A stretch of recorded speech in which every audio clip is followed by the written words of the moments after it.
Some secrets hide behind closed doors, but when they surface, they can shatter everything we know. In a quiet suburban home in Atlanta, a horrifying incident begins a chain of events that no one could predict. What really happened behind that locked door?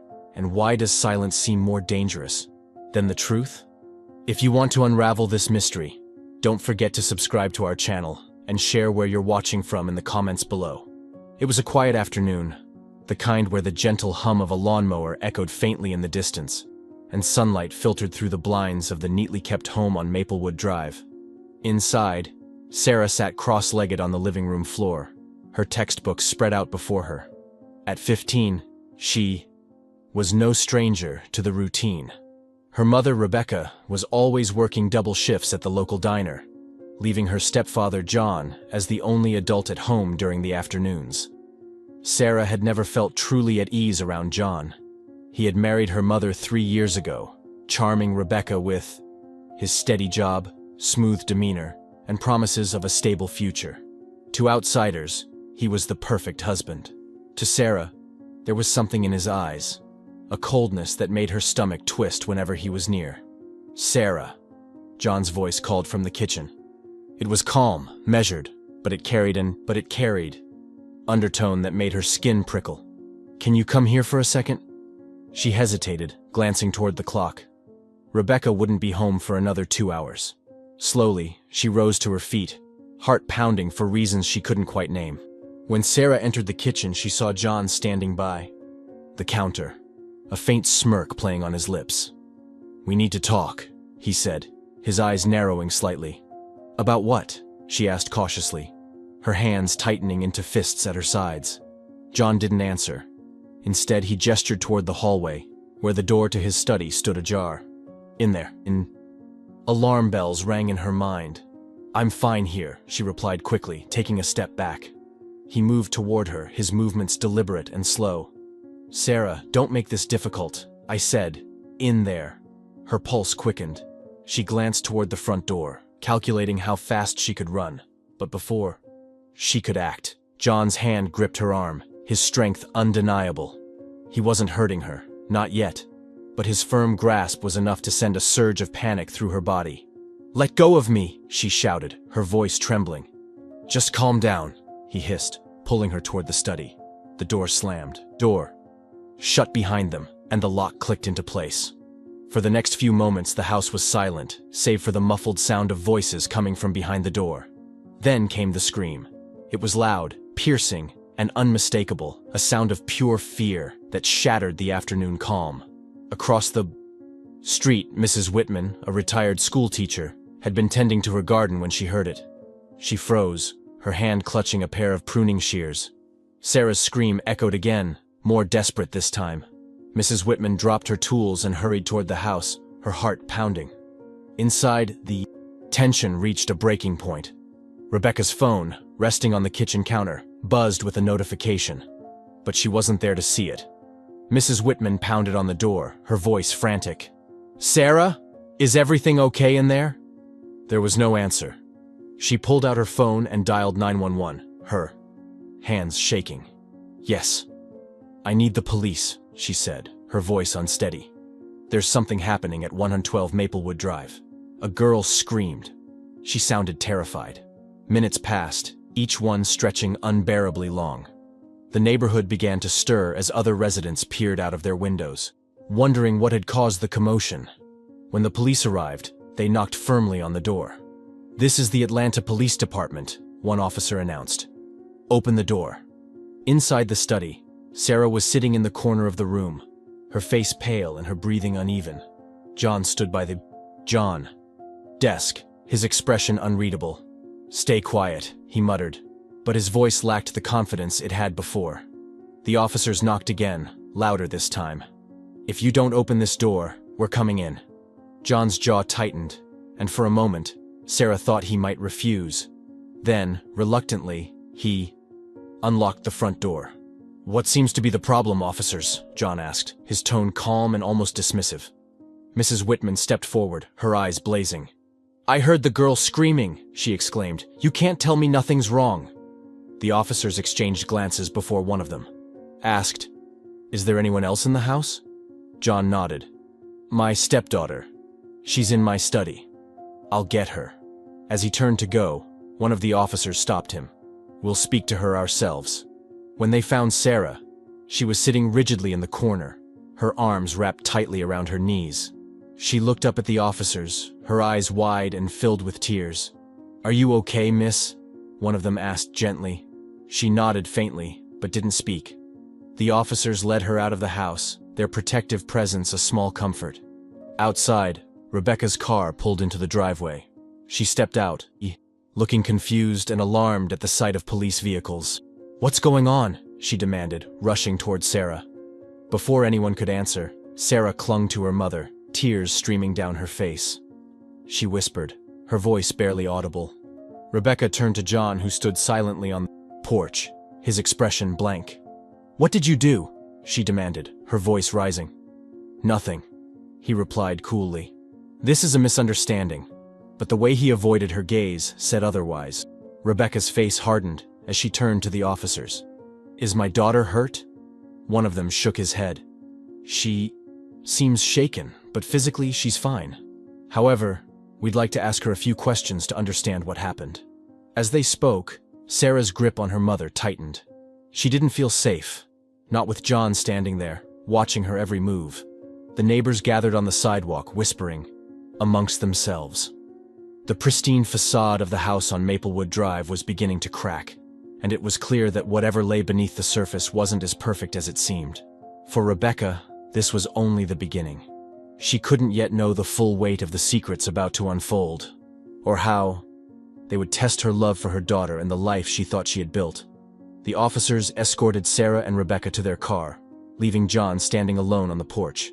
He watched them leave, his expression cold and unreadable.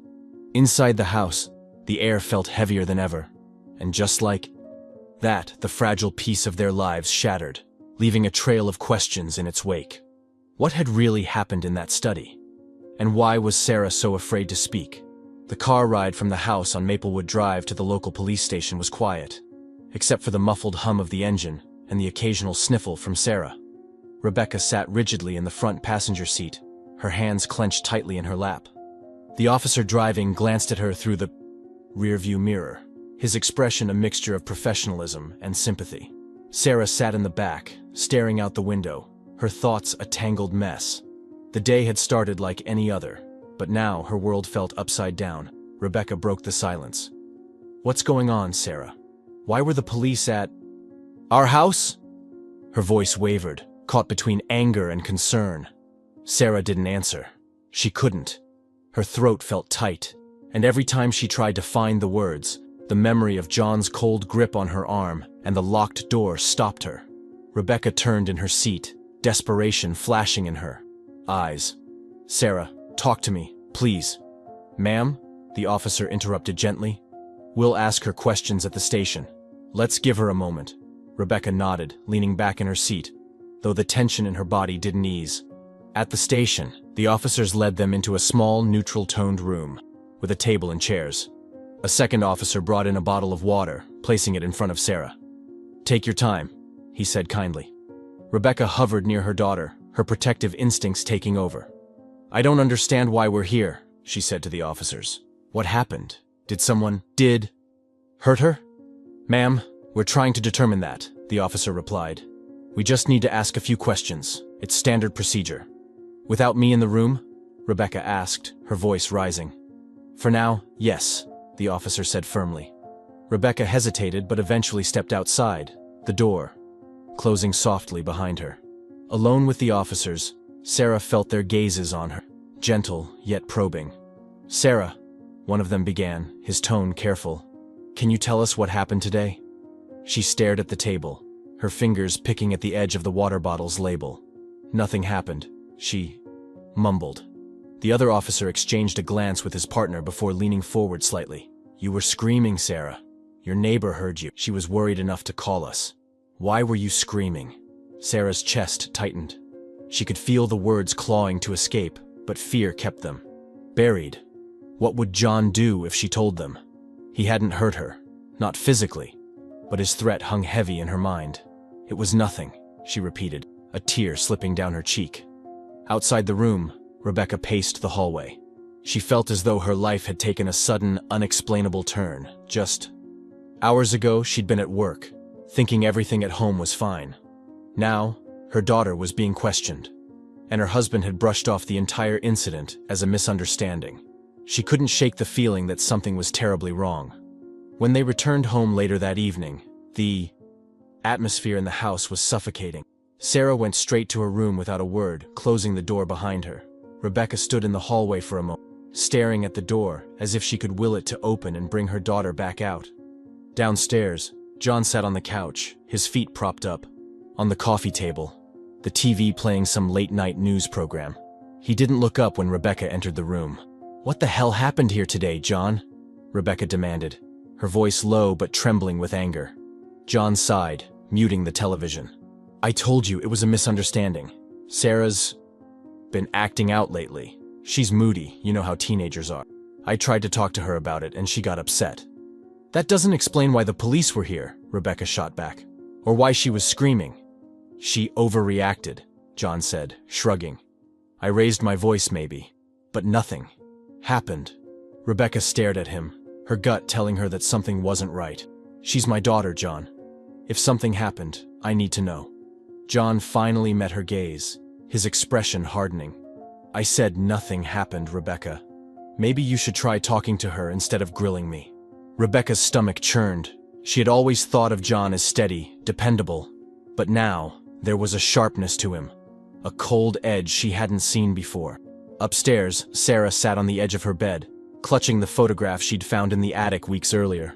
It showed her mother and a man she didn't recognize, their arms wrapped around each other, smiling. On the back, someone had written the date, May 17th, 2008. The man had kind eyes, the kind Sarah wished she could see in John. She traced his face with her finger, wondering who he was and why her mother had never mentioned him. Her thoughts were interrupted by a soft knock at the door. "Sarah?" Rebecca's voice called gently. Sarah hesitated but finally said, "Come in." Rebecca stepped inside, her expression softening when she saw her daughter's tear-streaked face. She sat down on the bed beside her. "Sweetheart," Rebecca began, her voice trembling. "I need to know what's going on. I need you to trust me." Sarah's grip on the photograph tightened. She wanted to tell her mother everything, to scream the truth, but a part of her hesitated. Would Rebecca even believe her? Instead, she held up the photograph. "Who is this?" Rebecca's face went pale as she took the photo. Her hands trembled as she stared at it, and for a moment she didn't speak. "Where did you find this?" she finally asked, her voice barely above a whisper. "In the attic," Sarah replied, watching her mother closely. "Who is he, Mom?" Rebecca swallowed hard, setting the photo down on the bed. "His name is David. He's your father." Sarah's breath caught. She had always assumed her father had left them when she was a baby. Rebecca never spoke about him, and Sarah had learned not to ask. "Why didn't you tell me about him?" Sarah demanded, her voice breaking. Rebecca sighed, tears welling in her eyes. "It's complicated, Sarah. Your father, he was a good man, but he's gone now." "Gone where?" Rebecca shook her head, brushing a tear from her cheek. "He left, Sarah. That's all I can say." But Sarah didn't believe her. There was something in her mother's tone, a hesitation that hinted at something deeper, something darker. Downstairs, John stood at the bottom of the staircase, listening to the muffled conversation. His jaw tightened as he heard Rebecca mention David's name. Slowly, he turned and walked back into the living room, his expression dark. That night, as the house fell silent, Sarah lay awake in bed, staring at the photograph. Questions swirled in her mind, each one more unsettling than the last. What had really happened to her father? And why did it feel like John was at the center of it all? The night was restless. Sarah tossed and turned, the photograph of her father resting on the nightstand beside her. Her mother's vague answers and John's cold demeanor gnawed at her thoughts. The house felt heavy, like it was alive with secrets waiting to be uncovered. Down the hall, Rebecca sat at the kitchen table, a cup of tea cooling in her hands. Her eyes were fixed on the photograph Sarah had shown her, now lying on the table. The sight of David's face stirred memories she had buried long ago. She didn't hear John approach until his voice broke the silence. "You shouldn't have shown her that picture," he said, his tone low and accusing. Rebecca startled, quickly turning the photo face down. "She found it on her own," she replied defensively. "I didn't even know it was still in the house." John crossed his arms, leaning against the doorway. "It's ancient history, Rebecca. Let it stay buried." "She deserves to know the truth about her father," Rebecca said, her voice trembling. John's expression darkened, his voice dropping to a dangerous whisper. "If you tell her anything, you'll regret it. Don't forget what's at stake." Rebecca froze, the weight of his threat sinking in. She looked down at the table, her hands trembling. John lingered for a moment before turning and disappearing back upstairs. The next morning, Sarah awoke with a newfound determination. She had always been curious about her father, but now it felt urgent. The way her mother had reacted, the edge in John's tone, it all pointed to a secret she couldn't ignore. At breakfast, the tension in the house was palpable. Rebecca moved mechanically, setting a plate of scrambled eggs in front of Sarah without a word. John sat at the head of the table, his gaze flickering between them, a faint smirk on his face. "You're quiet this morning, Sarah," he said casually. She didn't respond, keeping her eyes on her plate. "Sarah," Rebecca interjected, her voice soft but pleading. "We can talk later, okay? About anything you want." John's smirk faltered, and his eyes narrowed slightly. Sarah nodded. Inside, her frustration boiled. She knew her mother wasn't going to give her real answers, not while John was in the picture. After breakfast, Sarah retreated to her room, closing the door firmly behind her. She pulled out the photograph again, studying it closely. There was something familiar about the man's kind eyes and warm smile, something that tugged at her heart. She flipped the photo over, her eyes scanning the date. May 17th, 2008. Her mind raced. What had been happening in her life at that time? She would have been only 2 years old. It was too early for her to remember anything herself, but maybe there were other clues in the attic. Sarah waited until the house was quiet. John had left for work, and Rebecca was in the backyard, tending to the flower beds. Carefully, Sarah climbed up to the attic, the old wooden ladder creaking beneath her weight. The attic smelled of dust and time, the air thick and stagnant. Light filtered in through a small, grimy window, illuminating piles of old boxes and forgotten belongings. Sarah's heart pounded as she began to sift through the contents, hoping to find anything that could shed light on her father. After what felt like hours, she found a small, worn leather-bound journal tucked inside a box labeled Rebecca's keepsakes. She opened it, her fingers trembling. The first few pages were filled with her mother's neat handwriting, documenting memories of Sarah's early years. But as she flipped further, the tone of the entries changed. June 10, 2008. David's been asking too many questions about John. He says something doesn't feel right, that John's hiding something. I told him he was imagining things, but he doesn't believe me. June 20th, 2008. David confronted John tonight. It was awful. They were shouting, and Sarah woke up crying. Begged them to stop, but David said he couldn't stay quiet anymore. He said he'd go to the police if he had to. June 25th, 2008. David is gone. He didn't even say goodbye to Sarah. I don't know what to tell her when she gets older. I don't know how to explain any of this. Sarah's hands shook as she closed the journal. Gone? Her father hadn't just left. Something had happened. Something her mother wasn't telling her. She felt a rush of anger and betrayal. Rebecca had known the truth all along, and yet she had chosen to stay silent, to pretend everything was fine. And John, what had he done? Before Sarah could process her thoughts, she heard a noise below. Footsteps. Someone was coming up the attic ladder. Quickly, she tucked the journal back into the box and slid it into the shadows.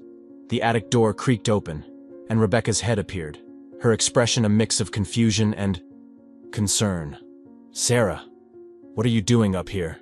Looking for answers, Sarah said bluntly, standing her ground. Rebecca climbed fully into the attic, her movements cautious. Sweetheart, I know you're upset, but there are things you don't understand. Then help me understand, Sarah snapped, her voice trembling. What happened to my father? Why did he leave? Or was he forced to leave? Rebecca's face paled, and she glanced toward the attic door as if checking to see if they were truly alone. "I didn't have a choice, Sarah," she whispered. "I had to protect you." "Protect me from what?" Rebecca hesitated, tears welling in her eyes. "From John." The words hung in the air, heavy and suffocating. Sarah stared at her mother, disbelief and fury bubbling inside her. "You let him stay here," Sarah said, her voice breaking. "You let him live with us after what he did. I thought I could. I thought—" "Control it," Rebecca said desperately. "I thought if I kept quiet, if I kept him calm, he wouldn't hurt us." Sarah shook her head, stepping back. "You lied to me. You let him take over our lives, and now you're still protecting him." Before Rebecca could respond, the sound of the front door opening echoed through the house. John was home early. Panic flashed across Rebecca's face. She grabbed Sarah's arm, her grip firm. "You can't say anything to him," she pleaded. "Not yet, please." Sarah pulled away, her heart pounding. "Why? So he can keep controlling us? I'm not scared of him." "Mom, you shouldn't be either." Footsteps began climbing the stairs, each one louder than the last. "Sarah," Rebecca whispered urgently, her voice shaking. "Please, for now, just stay quiet." The attic door creaked open, and John's face appeared, his expression unreadable. "What's going on up here?" Rebecca forced a smile, her voice trembling as she replied, "Just cleaning up some old boxes." John's gaze shifted to Sarah, who stood frozen, her mind racing. She could feel the weight of his stare, the silent power he wielded over her and her mother.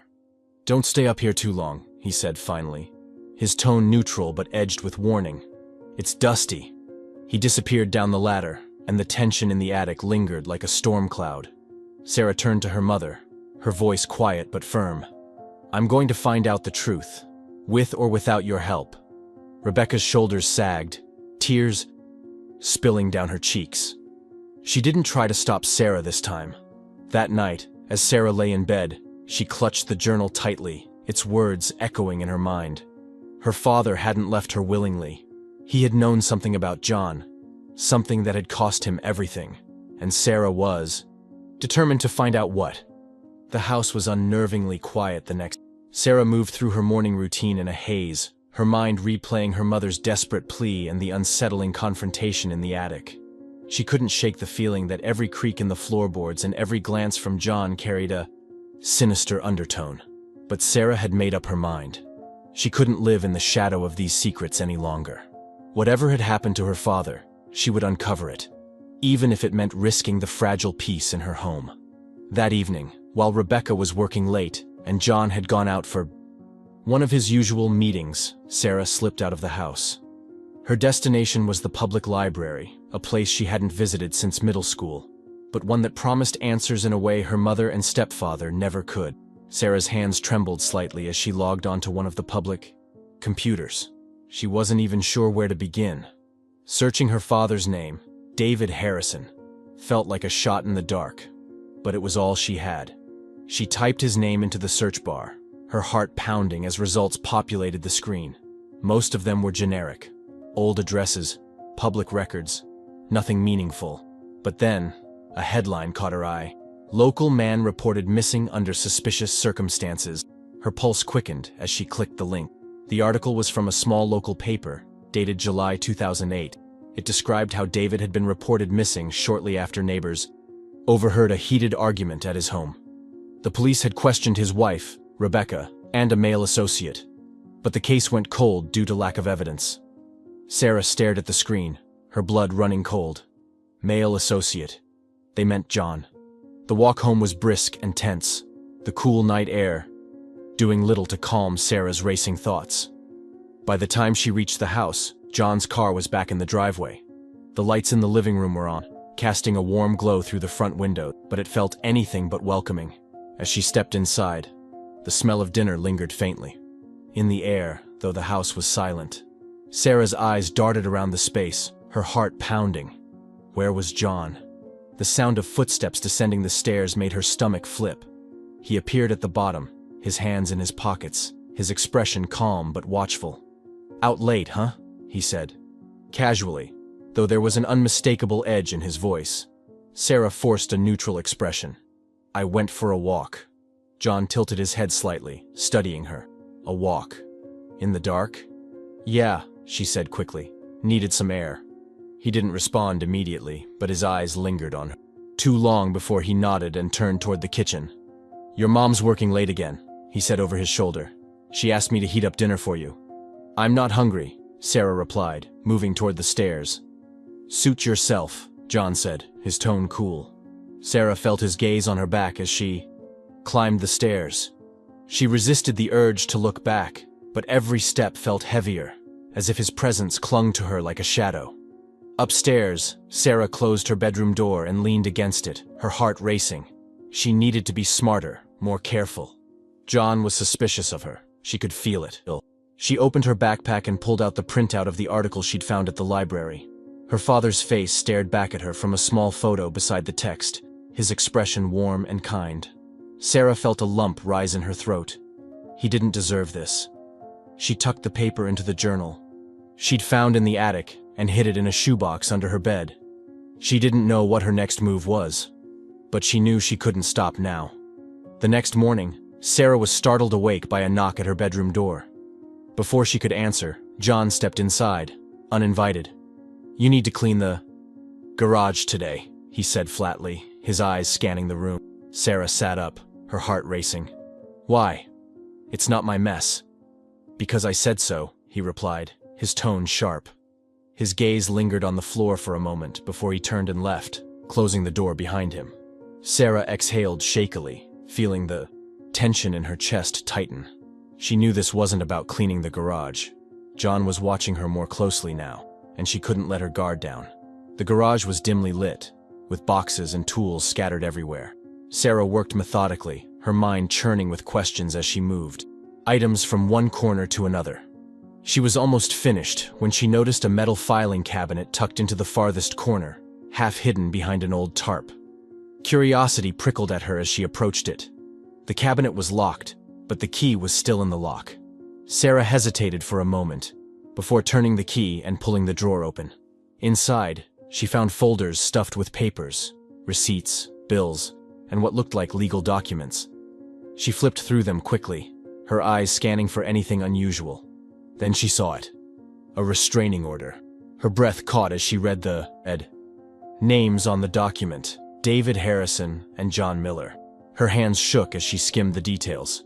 Her father had filed the restraining order in early 2008, accusing John of harassment and threatening behavior.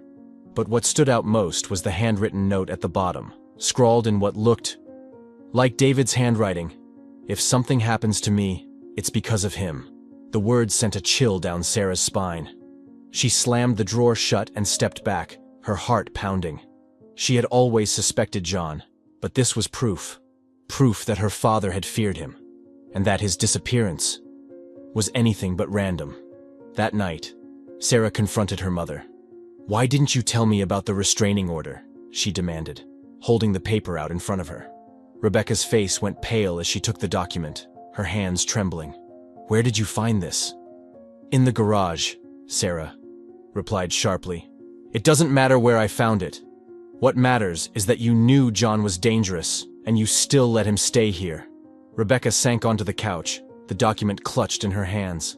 Sarah, it's not that simple, she said, her voice shaking. I didn't know what else to do. After your father, after he disappeared, I was alone. I didn't have anyone else to turn to.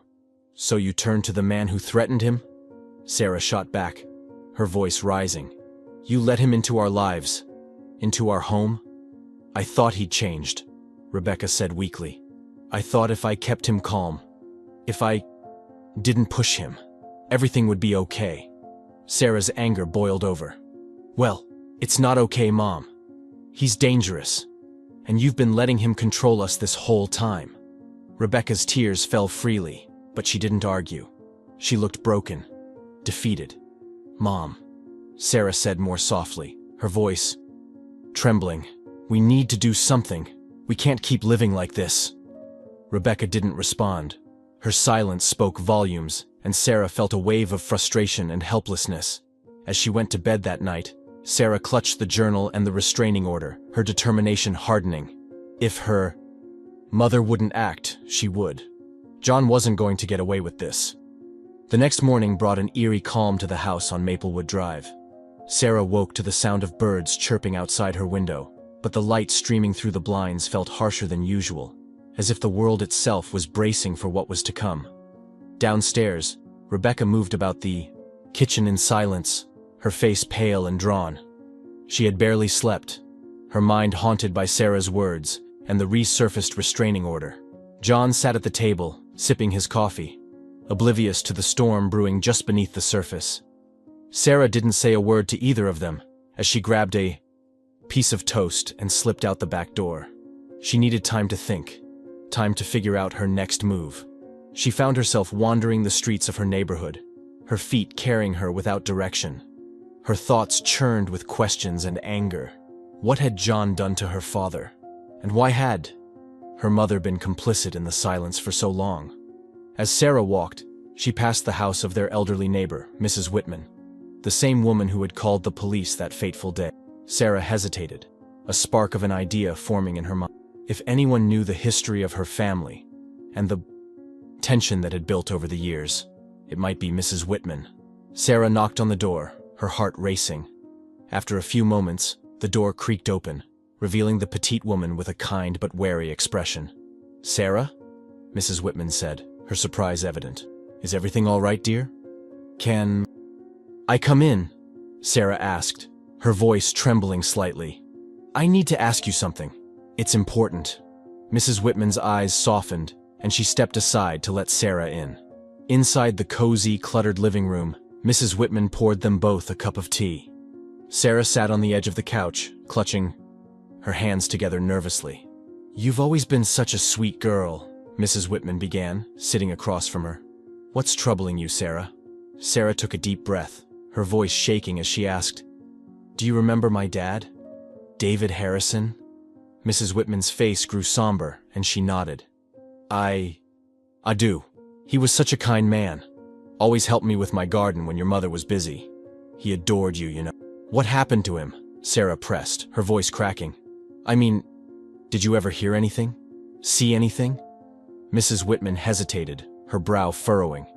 "Sarah, that was a long time ago, and I don't know if I should—" "Please," Sarah interrupted, her desperation evident. "I need to know."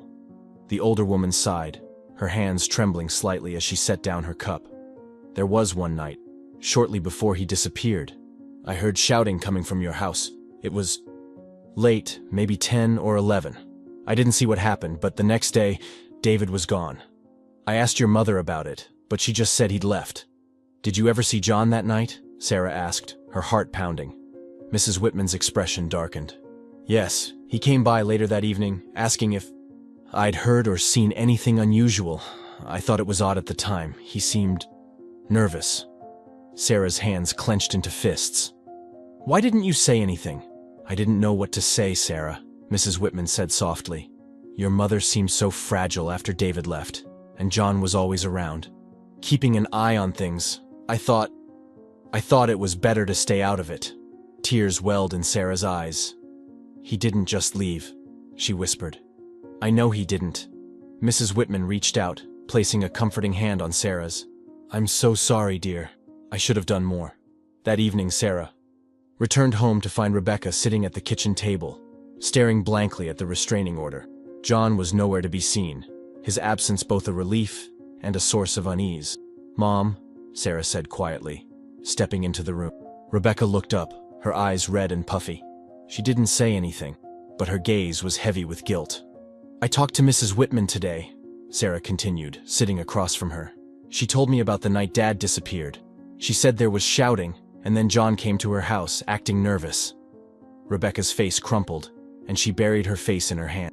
"I didn't know what to do," she sobbed. "I was scared, Sarah. I didn't know how to protect you." Sarah's anger flared. "You could have told someone. You could have told the police. Instead, you let him stay here. You let him control us." "I thought I was keeping you safe," Rebecca said desperately, tears streaming down her face. "I thought if I kept quiet, he wouldn't hurt us." "He already hurt us, Mom," Sarah said, her voice breaking. "And he hurt Dad." Rebecca looked up at her, her face etched with anguish. "I know," she whispered. That night, Sarah couldn't sleep. She lay in bed, staring at the ceiling, her mind racing. Every piece of the puzzle was leading her to one inescapable conclusion. John had been involved in her father's disappearance. But she needed proof. Real, undeniable proof that could expose him once and for all. As the hours ticked by, Sarah's mind returned to the attic. Her mother's journal had given her pieces of the story, but there had to be more. Something her mother had missed or hidden away. The next morning, Sarah waited for John to leave. As soon as the front door closed behind him, she hurried to the attic, her determination unwavering. She spent hours combing through boxes, opening every lid, flipping through every notebook and photograph. Just when she was about to give up, she found it. A manila envelope buried at the bottom of a dusty box labeled Taxes 2007. Inside were several documents, receipts, bank statements, and a police report. Sarah's hands shook as she unfolded the report. It detailed an incident from June 2008, just days before her father's disappearance. According to the report, David had confronted John at a local bar, accusing him of theft and threatening to expose him. Witnesses described the confrontation as heated, with David leaving abruptly after John made a vague but chilling remark. "You'll regret this." Tears blurred Sarah's vision as she read the report over and over. This was it. This was the proof she needed. Sarah confronted her mother again that night, holding the police report in her trembling hands. "Why didn't you tell me about this?" she demanded, her voice shaking with anger. Rebecca stared at the report, her face crumbling with guilt. "I didn't want you to know," she said weakly. "I thought if I hid it, it would go away." "It didn't go away," Sarah snapped.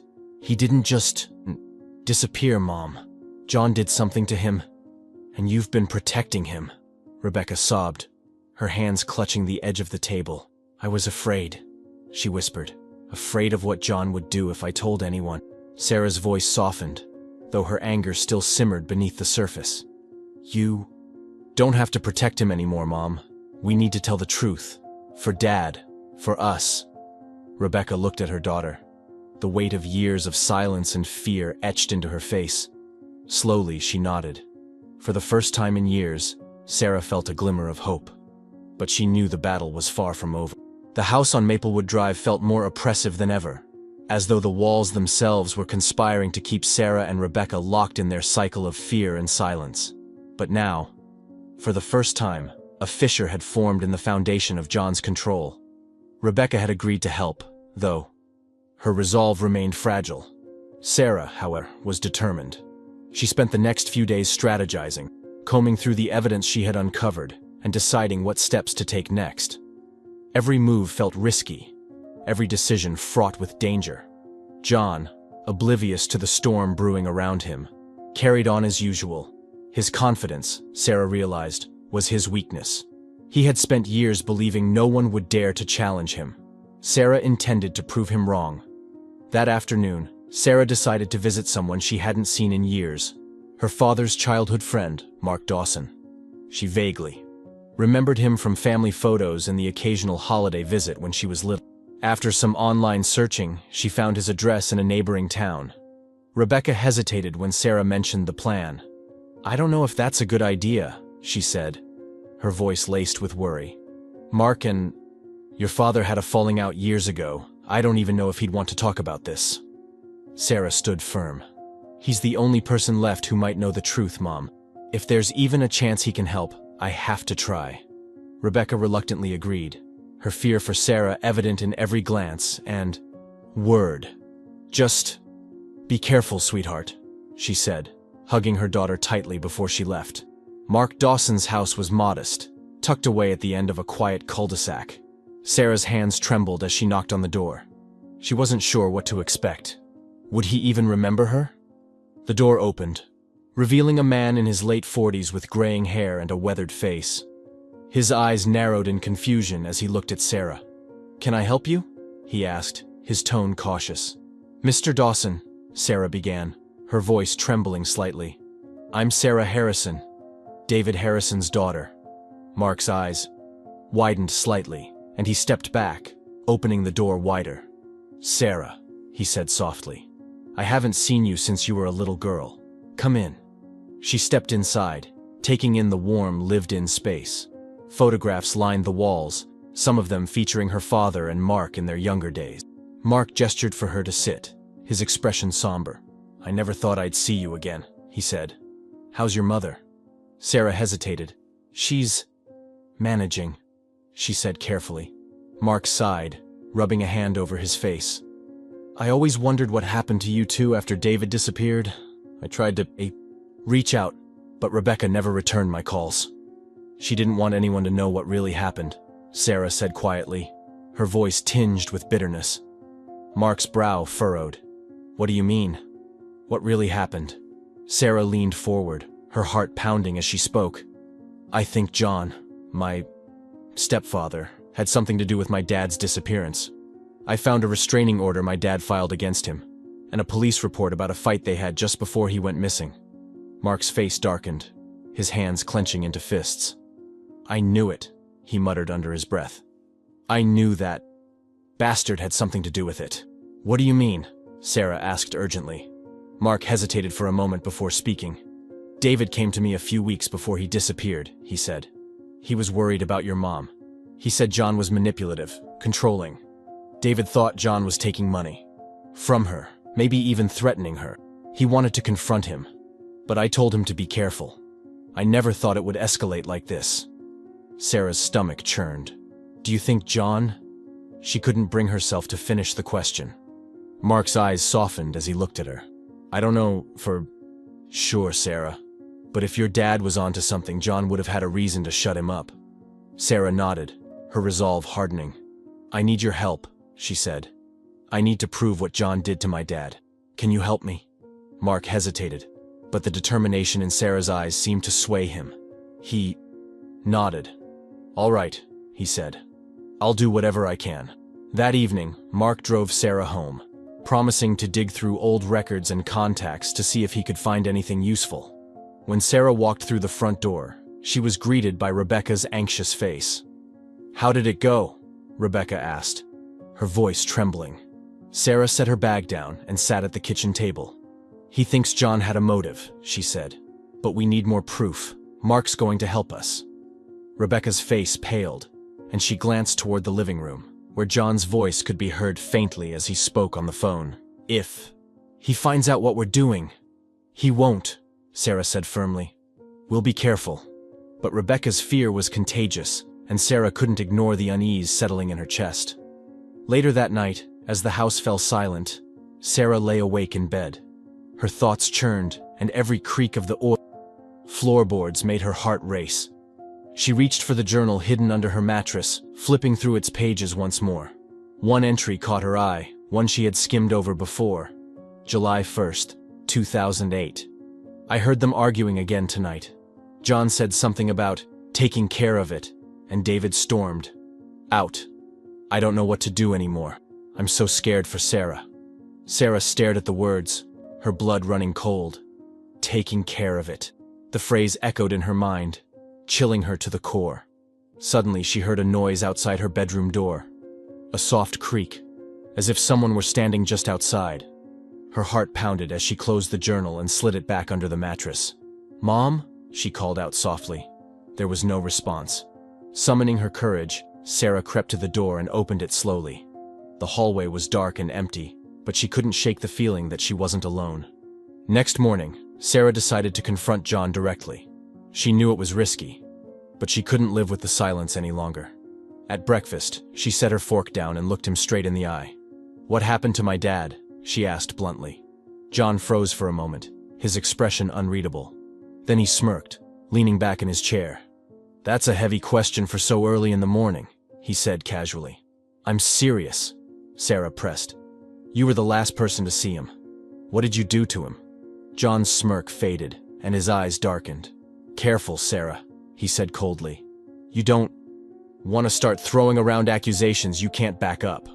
Rebecca's hand trembled as she reached for her coffee cup, her eyes darting between them. "John, stop!" she whispered.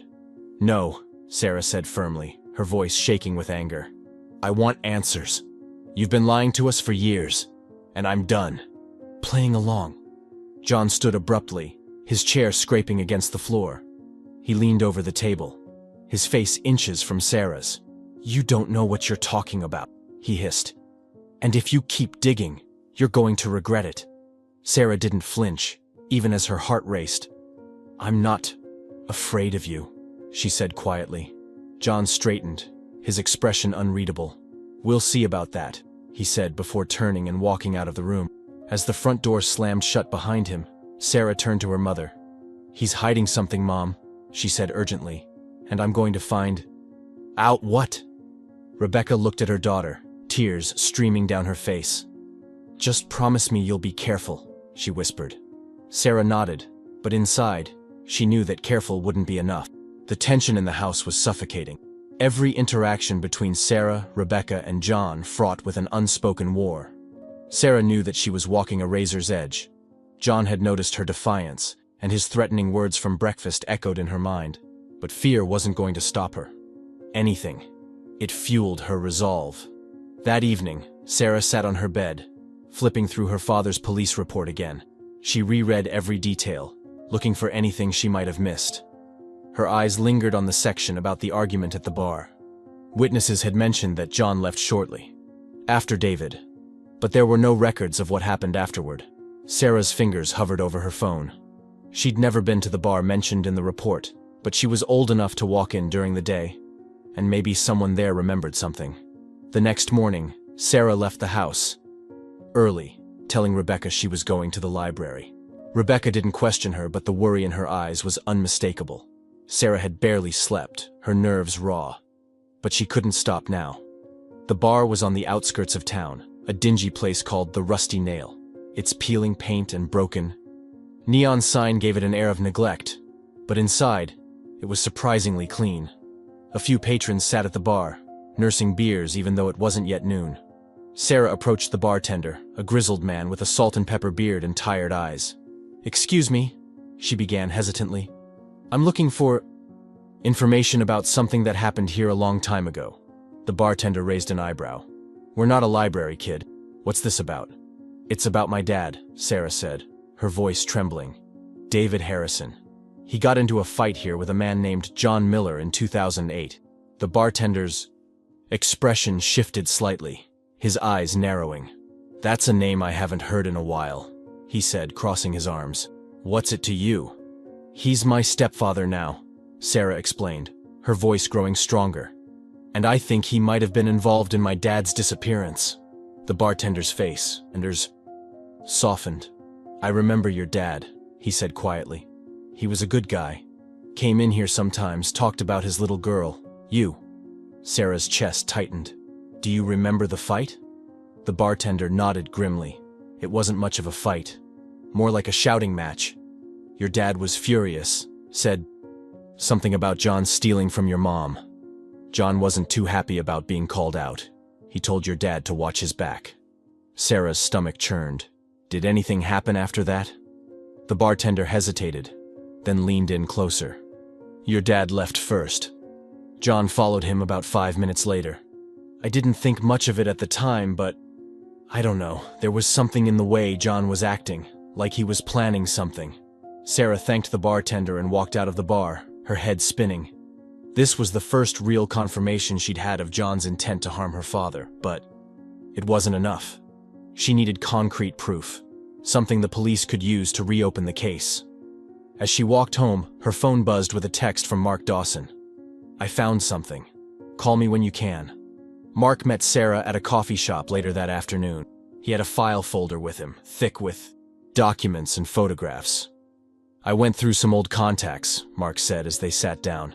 "A buddy of mine from the force managed to dig up a few things. Most of it's circumstantial, but it paints a pretty clear picture."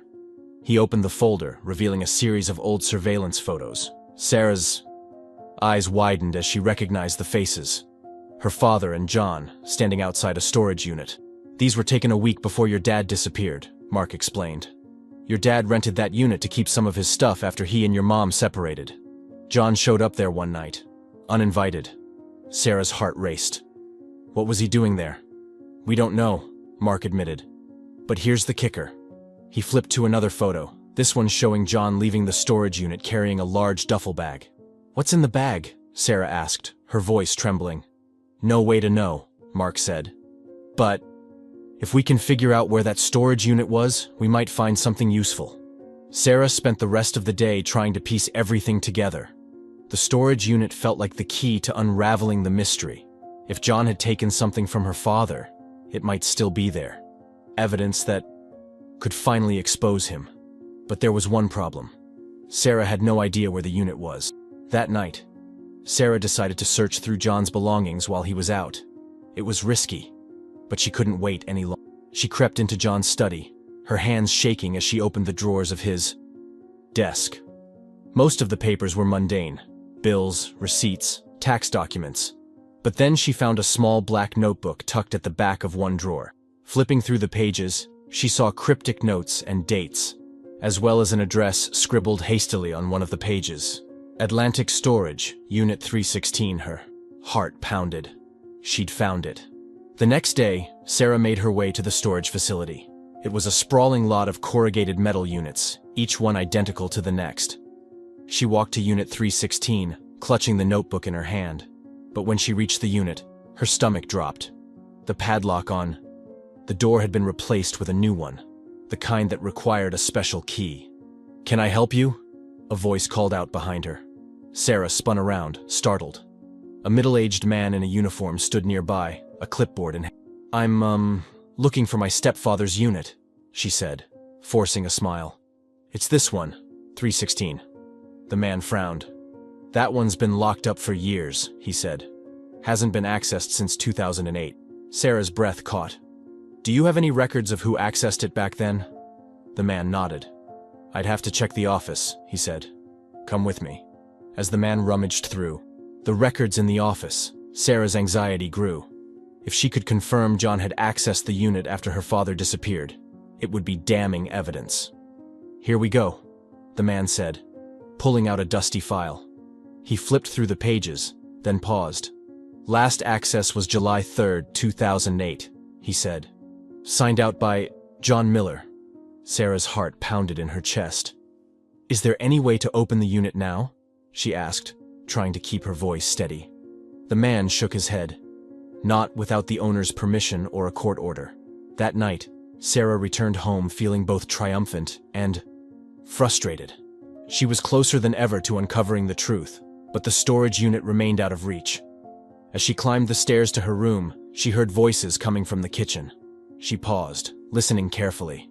"You need to keep her in line," John was saying, his tone cold. "She's asking too many questions." "She's my daughter," Rebecca replied, her voice trembling. "I won't let you hurt her." "You don't have a choice," John hissed. "If she keeps digging, it's going to get messy, for all of us." Sarah's blood ran cold. She crept back to her room, her mind racing. John was losing control, and he knew it, but so was she. The house on Maplewood Drive felt like a powder keg waiting to explode.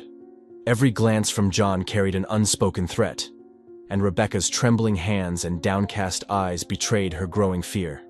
For Sarah, the knowledge that she was so close to the truth, and that John knew she was digging, was both empowering and terrifying. But she wasn't stopping now. That night, Sarah lay in bed with the journal, police report, and the address of the storage unit spread out before her. She pieced together the timeline in her mind: the fight at the bar, the restraining order, and John's suspicious visit to the storage unit. The unit itself was the missing link, the place where the answers to her father's disappearance could be hiding. She just needed a way in. The next morning, Sarah decided to tell Mark about the storage unit. She knew he could help her, but the risk of involving him weighed on her heavily. She hated putting anyone else in John's crosshairs. Mark agreed to meet her at the coffee shop again, his concern evident as soon as she walked in. "You look like you haven't slept," he said, sliding a cup of hot chocolate across the table to her.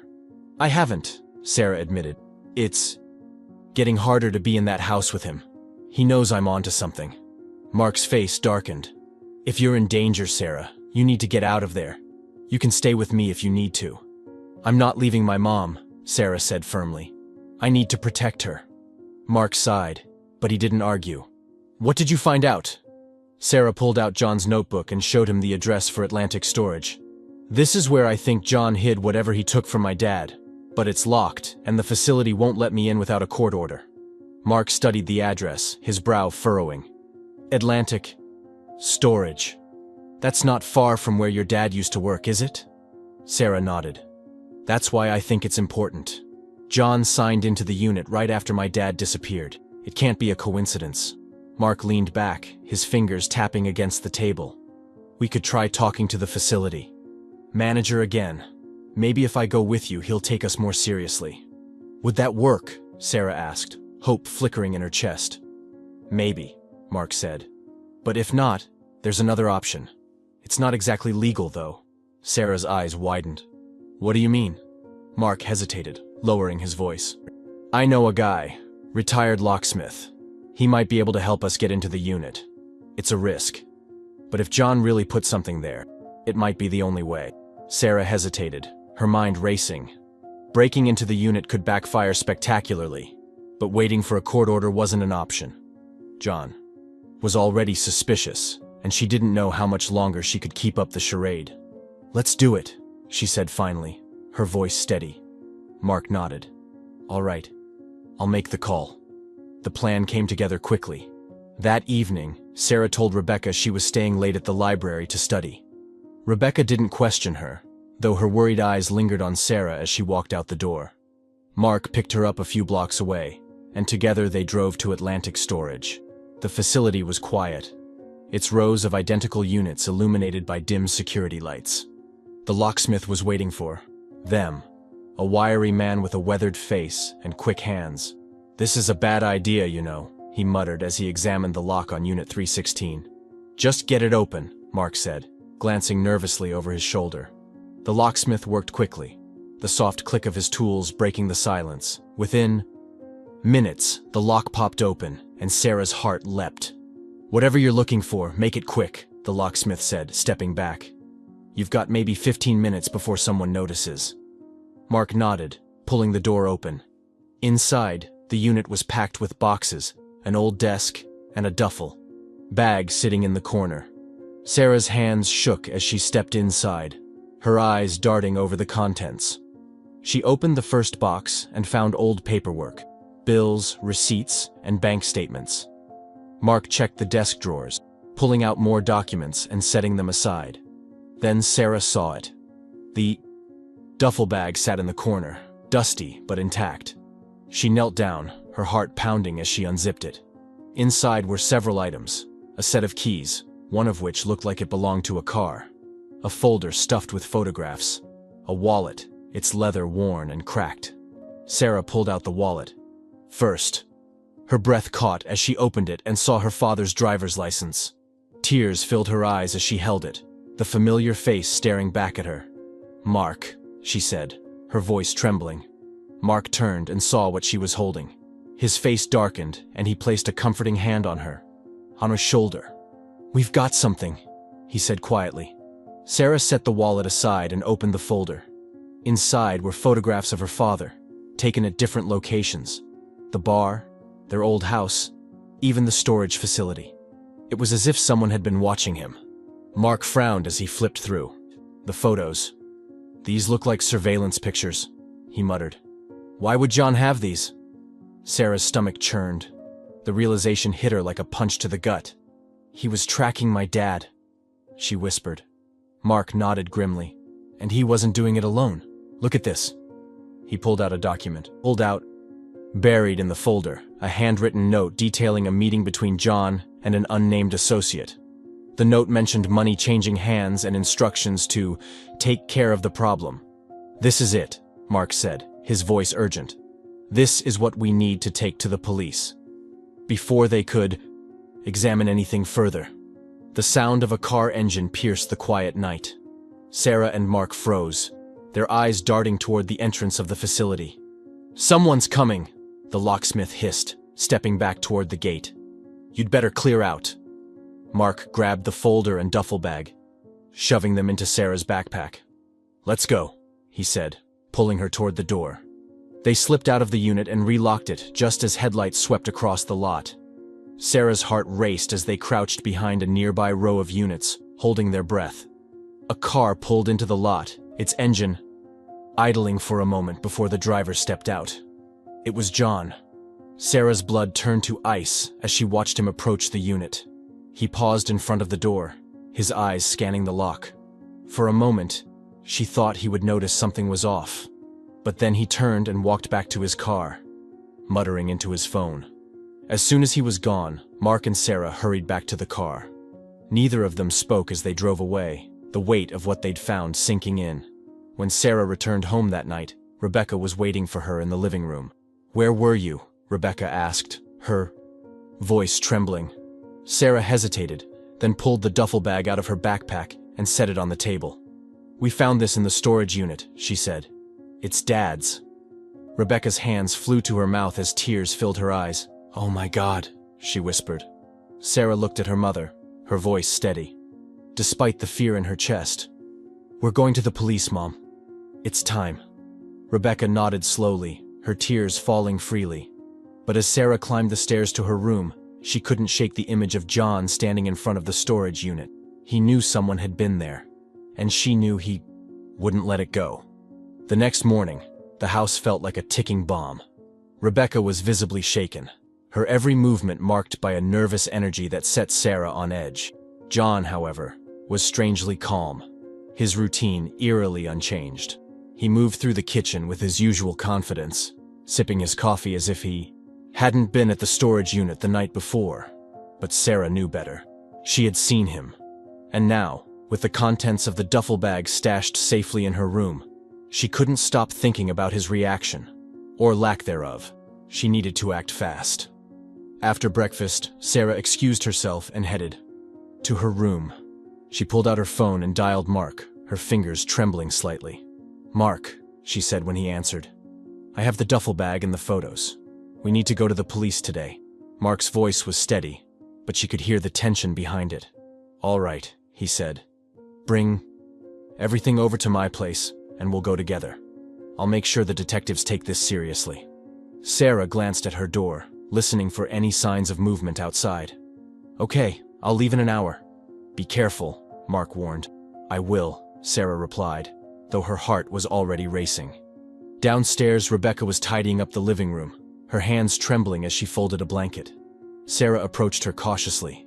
"Mom," she said softly, "I'm going to Mark's. We're taking everything to the police." Rebecca froze, her eyes wide with fear. "Are you sure that's safe?" Sarah nodded. "It's the only way to stop him, Mom. We can't keep living like this." Rebecca hesitated, then pulled Sarah into a tight hug. "Just promise me you'll come back," she whispered. "I will," Sarah said, her voice breaking slightly. Sarah slipped out of the house with her backpack slung over one shoulder, the weight of the duffel bag and its contents pressing against her back. She kept her head down as she walked, every car that passed making her jump. Mark's house wasn't far, but every step felt like a mile. By the time she reached his front door, her palms were slick with sweat, and her heart was pounding. Mark opened the door quickly, ushering her inside. "You have everything?" he asked. Sarah nodded, setting her backpack on the table. "It's all here," she said. Mark unzipped the bag and pulled out the folder, spreading the photos and documents across the table. At the police station, Sarah and Mark were directed to a small interview room. A detective entered a few minutes later, his badge identifying him as Detective Carter. He was in his late 40s with a no-nonsense demeanor that put Sarah on edge. "So, what's this about?" Carter asked, taking a seat across from them. Sarah and Mark explained everything: the argument at the bar, the restraining order, the storage unit, and John's increasingly suspicious behavior. When they laid out the photos and documents, Carter's eyes narrowed, his focus sharpening. "This is serious," he said, flipping through the folder. "If this is what it looks like, we're dealing with a potential homicide." Sarah's stomach dropped at the word homicide. She had always feared the worst, but hearing it spoken aloud made it feel more real. "We'll need to process this evidence and reopen the case," Carter continued. "Do you have anything else?" Sarah hesitated, then pulled out her father's wallet from the bag. "This belonged to my dad," she said softly. It was in the storage unit. Carter studied the wallet for a moment, then nodded. This helps. But I'll be honest. If John Miller is involved, he's not going to go down without a fight. You need to be careful. Mark placed a protective hand on Sarah's shoulder. That's why we came to you, he said. She and her mother are in danger as long as he's walking free. Carter nodded grimly. We'll do what we can. In the meantime, if anything happens, you call me immediately. He handed Sarah a business card. As they left the station, Sarah felt a glimmer of hope for the first time in weeks. They had taken the first step toward exposing John, and she was no longer fighting alone, but her relief was short-lived. When they arrived back at Mark's house, Sarah's phone buzzed with a message from an unknown number.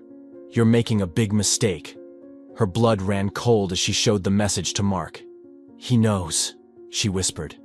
Mark's face hardened. That means we're on the right track, he said. But we need to be careful. He's getting desperate. That evening, Sarah returned home to find Rebecca sitting on the couch, staring at the television with a vacant expression. Mom? Sarah said softly, sitting beside her. Rebecca turned to her, tears brimming in her eyes. He knows, Sarah, she whispered. Sarah's heart skipped a beat. What do you mean? Rebecca glanced toward the kitchen, where John's footsteps echoed as he moved about. He's been asking questions. He knows we've been looking into your father. Sarah felt a surge of panic. We went to the police today, she said quickly. They're reopening Dad's case.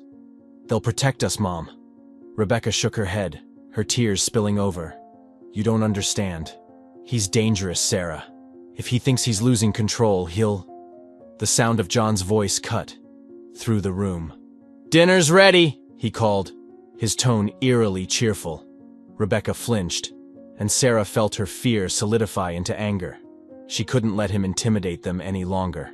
At the dinner table, the atmosphere was suffocating. John served the food with a practiced smile, but his eyes lingered on Sarah, cold and calculating. So, he said casually, taking a bite of his steak. What did you do today, Sarah? Just schoolwork, Sarah replied evenly, refusing to meet his gaze. John smirked. You've been spending a lot of time out of the house lately. Makes me wonder what you're up to. Rebecca's hand trembled as she reached for her glass. Leave her alone, John, she said softly. John's smirk faded, and he set his fork down with a deliberate clink. You're awfully protective, Rebecca. Almost like you've got something to hide. Sarah's fists clenched under the table. We don't have anything to hide, she said firmly. John leaned back in his chair, his eyes narrowing. Good, he said, his voice low. Because if I find out otherwise, there will be consequences. That night, Sarah locked her bedroom door and double-checked the windows. Her fear was mounting, but so was her determination. She pulled out Detective Carter's card and stared at it for a long moment. If John made a move, she'd be ready. But deep down, she knew the real confrontation was coming. And this time, she would have to face him head-on. The storm came late that night, lightning slicing through the sky and thunder rolling over the neighborhood. It rattled the windows of the house on Maplewood Drive, adding to the tension that already gripped the family. Sarah couldn't sleep. She sat upright in her bed, staring at the door, every nerve in her body alert. John's warning from dinner played on repeat in her mind. There will be consequences. She didn't know what he was planning, but the threat was unmistakable. Down the hall, Rebecca sat in her room, clutching a rosary she hadn't touched in years. Her silent prayers were punctuated by occasional glances at the clock, as if time itself might offer salvation. But John didn't sleep either. He sat in his study, a glass of whiskey in one hand and his phone in the other, his expression cold and calculating. The next morning, the storm had passed, but the tension remained. Sarah avoided John entirely, slipping out of the house before breakfast. Rebecca stayed behind, her nerves frayed, unsure of how to navigate the mounting danger. By mid-morning, Sarah was at Mark's house again, going over the evidence they had handed to the police. Carter said he's working on getting a warrant for the storage unit, Mark said, flipping through his notes. It's just a matter of time now. Sarah nodded, but her stomach churned. What if John tries something before they get the warrant? Mark's expression darkened. Then you need to stay out of his way, he said. Let the police handle this, Sarah. I can't, she replied, her voice firm. He's already suspicious. If I back off now, he'll know I'm waiting for something. Mark sighed, running a hand through his graying hair. You're brave, kid, but bravery can only take you so far. When Sarah returned home that afternoon, she found Rebecca sitting in the kitchen, a cup of tea trembling in her hands. Mom? Sarah said, setting her bag down. Rebecca looked up, her face pale. He knows we went to the police, she whispered. Sarah's blood ran cold. What do you mean? Rebecca gestured toward the counter, where an envelope sat. It was unmarked, and inside was a single piece of paper with a chilling message. You're making a mistake you can't take back. Sarah's hands shook as she read the note. When did this get here? About an hour ago, Rebecca said, her voice trembling. I don't know how it got in. I didn't hear anyone at the door. Sarah's mind raced. Was John trying to scare them? Or was someone else involved? That evening, Sarah decided she couldn't stay silent any longer.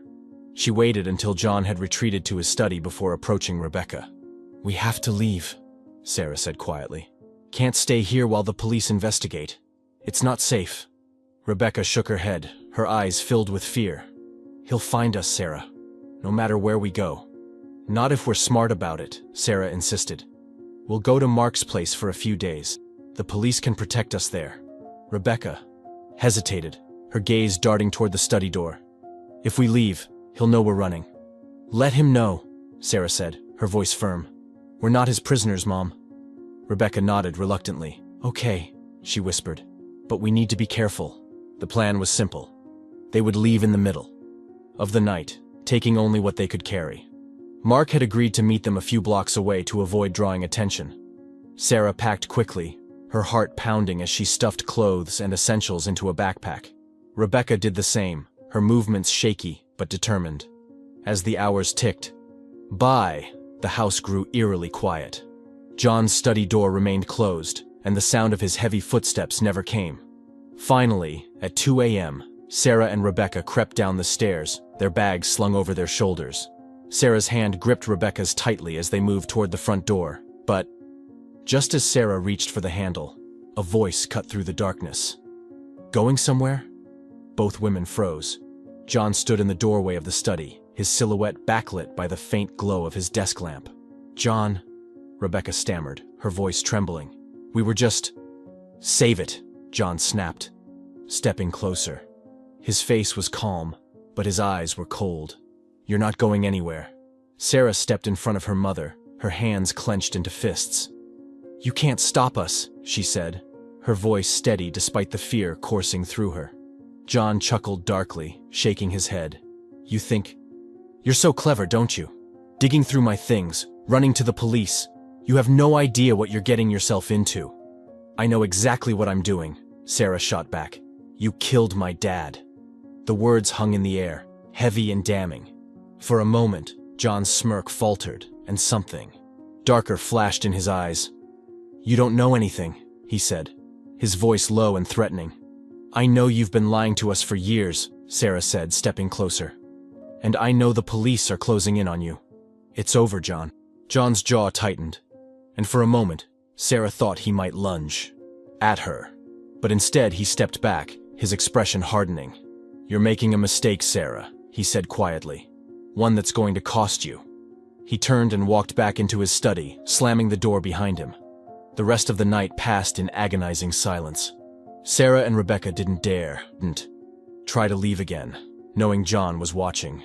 When morning came, Sarah called Mark and told him what had happened. You need to get out of there, Mark said urgently. Come to my place now. I'll call Carter and let him know what's going on. Sarah agreed, but as she hung up, she noticed Rebecca's hesitation. Mom, we have to go, she said firmly. Rebecca nodded slowly, but her eyes were filled with doubt. What if he follows us? Then we'll deal with it, Sarah said. But we can't stay here anymore. An hour later, Sarah and Rebecca slipped out of the house while John was in the shower. They walked quickly, their bags slung over their shoulders, every sound making them jump. When they reached Mark's house, Sarah felt a wave of relief wash over her. For the first time in days, She felt like they were safe. But as the day wore on, Sarah couldn't shake the feeling that John wasn't done with them. He had always been meticulous, always one step ahead, and she knew he wasn't going to let them go without a fight. Mark's house felt like a sanctuary compared to the oppressive tension of Maplewood Drive. The blinds were drawn and the doors securely locked, but Sarah couldn't shake the feeling that John was still looming over them like a storm cloud. Rebecca sat on the couch, her knees pulled to her chest. While Mark paced the room, his phone pressed to his ear. "Yes, Detective Carter," Mark said firmly. "They're safe for now, but he knows they're onto him. If you don't act soon, he might try something drastic." Sarah sat at the kitchen table, her father's wallet clutched in her hands. The weight of the evidence they'd given to the police was both a comfort and a burden. She had been so focused on uncovering the truth that she hadn't fully prepared herself for what would happen next. Mark hung up the phone and turned to her. "Carter's pushing for the warrant on the storage unit. He says they'll I have it by tomorrow morning." Sarah nodded, though her heart was heavy. "What if John knows we're here?" Mark's face darkened. "I'm not taking any chances. If he shows up, we'll call the police immediately." Rebecca looked up, her voice trembling. "You don't know what he's capable of, Mark. He's always been careful. If he feels trapped, he'll do something reckless." Sarah reached over and took her mother's hand. "We're not alone anymore, Mom. We have people who can help us." Rebecca squeezed her daughter's hand, her eyes glistening with tears. "I should have protected you from him," she whispered. "I should have told the truth about your father from the beginning." That night, the house was eerily quiet. Mark insisted on staying awake to keep watch. But Sarah and Rebecca tried to rest. Sarah lay on the pull-out couch in the living room, staring at the ceiling, her mind racing. Around 2 a.m., a faint noise startled her. It was subtle, like the sound of gravel crunching underfoot. She sat up, her heart pounding, straining to hear. "Mark?" she whispered, her voice barely audible. He appeared from the hallway, his expression alert. "Did you hear that?" Sarah nodded, pointing toward the window. Mark moved quietly to the front door, peering through the peephole. After a long moment, he stepped back, his face pale. "It's him," he whispered. Sarah's stomach dropped. "He found us?" Mark nodded, pulling out his phone. "I'm calling Carter." But before he could dial, there was a loud knock at the door. "Open up!" John's voice called, calm but laced with menace. "We need to have a little chat." Rebecca appeared in the hallway, her face ashen. "Oh God," she whispered, clutching the doorframe for support. Mark motioned for her and Sarah to stay back. "Stay quiet," he said, firmly. The knocking grew louder, more insistent. "I know you're in there," John said, his tone darkening. "You think you can hide from me? From the truth?" Mark pressed the phone to his ear, whispering urgently. "Detective Carter, this is Mark Dawson. John Miller is at my house, threatening us. We need officers here immediately." The sound of glass shattering made Sarah's heart leap into her throat. She turned to see John's hand reaching through the broken pane next to the front door, fumbling for the lock. Mark rushed forward, grabbing a baseball bat from the corner and swinging it hard against John's arm. John let out a grunt of pain, pulling his hand back. "You just made a big mistake, Dawson," John growled from the other side of the door. Sarah and Rebecca huddled together in the hallway, their breaths shallow and quick. "Cops are on their way, John," Mark shouted. "If you're smart, you'll leave now." But John didn't leave. Instead, they heard him circling the house, his footsteps crunching against the gravel. "Sarah," John called, his voice almost sing-song. "You think you're so clever, don't you? Digging through my past, stirring up trouble. But you don't know the whole story. Your father wasn't the saint you think he was." "Don't listen to him," Rebecca whispered, her voice trembling. John's footsteps stopped just outside the back door. "He lied to you, Sarah. He lied to everyone, and now you're going to ruin everything because you can't leave the past alone." Sarah's anger flared, overpowering her fear. She stepped forward, her voice strong. "You're the liar, John. You hurt him, and now you're trying to cover it up." John laughed, a cold, humorless sound. "You don't have any idea what you're talking about, kid. You're just like your mother, weak and naive." The sound of sirens in the distance broke the tense silence. John's voice turned sharp. "This isn't over, Sarah. Not by a long shot." Moments later, The sound of his footsteps faded into the night. When the police arrived, Detective Carter was among them. He took statements from Mark, Sarah, and Rebecca, his expression growing graver with each detail. "He's escalating," Carter said, his tone serious. "That means he's desperate, and desperate men make mistakes." "Do you have enough to arrest him?" Sarah asked, her voice trembling with a mix of hope and fear. Carter hesitated. "Not yet. But if the warrant for the storage unit comes through tomorrow, we'll have what we need." Mark crossed his arms. "What happens until then?" "He knows where they are now. He could come back." Carter nodded. "We'll have a patrol car outside tonight. If he shows up again, we'll take him in for questioning." As the house quieted once more, Sarah felt the weight of exhaustion settle over her. She sat on the couch, her head in her hands, the adrenaline from the night finally wearing off. Rebecca sat beside her, placing a trembling hand on her shoulder. "I'm so sorry, sweetheart," she said, her voice breaking. "This is all my fault." Sarah looked up, her eyes filled with tears. "No, Mom. It's his fault. He did this to us." Rebecca nodded, but the guilt in her eyes didn't fade. Mark stepped into the room, his expression somber. "You both need to rest," he said. "Tomorrow we'll finish this." Sarah nodded, though sleep felt like a distant possibility. She climbed into the makeshift bed Mark had set up for her in the living room, her mind replaying John's threats over and over. But one thing was certain. No matter what happened tomorrow, she wouldn't back down. The following day, the tension in Mark's house was unbearable. Rebecca clung to her tea like it was a lifeline, while Sarah sat at the kitchen table, staring at her phone, waiting for a call from Detective Carter. Mark paced the living room, his hands shoved deep into his pockets. "Carter said the warrant should have come through by now," Mark muttered, glancing at the clock for the third time in an hour. "What's taking them so long?" Sarah didn't answer. Her thoughts were consumed by the memory of John at the house the night before. His voice, his threats, they all seemed designed to break her. Resolve. But instead of fear, she felt an unfamiliar emotion brewing inside her. Rage. The silence was broken by the sharp ring of Sarah's phone. She grabbed it immediately, her heart pounding. "Detective Carter?" she asked breathlessly. "It's me," Carter said, his tone grim. "We have the warrant. I'm heading to the storage facility now with a team. I need you and Mark to meet us there. Rebecca should stay behind. This could get ugly." Sarah glanced at her mother, who was watching her with wide, fearful eyes. "We'll be there," she said firmly. The drive to Atlantic Storage felt like a march toward destiny. Mark drove in silence, his jaw clenched, while Sarah stared out the window, gripping the strap of her backpack tightly. When they arrived, 2 squad cars were already parked near Unit 316. Detective Carter stood with 2 other officers, clipboard in hand, his sharp eyes scanning the lot. "Sarah," Carter said as they approached, "you ready for this?" She nodded, though her stomach churned with nerves. Carter gestured to one of the officers who unlocked the unit. The metal door groaned as it rolled upward, revealing the shadowed interior. Mark and Sarah stepped inside, their eyes darting around the space. The boxes and desk were untouched from their last visit, but something about the air felt heavier now, as if the secrets the unit held were ready to spill out.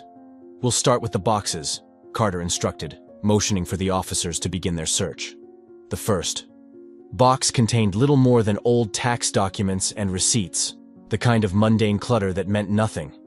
But in the second box, one of the officers found a rusted metal tin. Inside were bundles of cash wrapped in rubber bands, along with a small, crumpled note. Carter unfolded the note carefully, his brow furrowing as he read it aloud.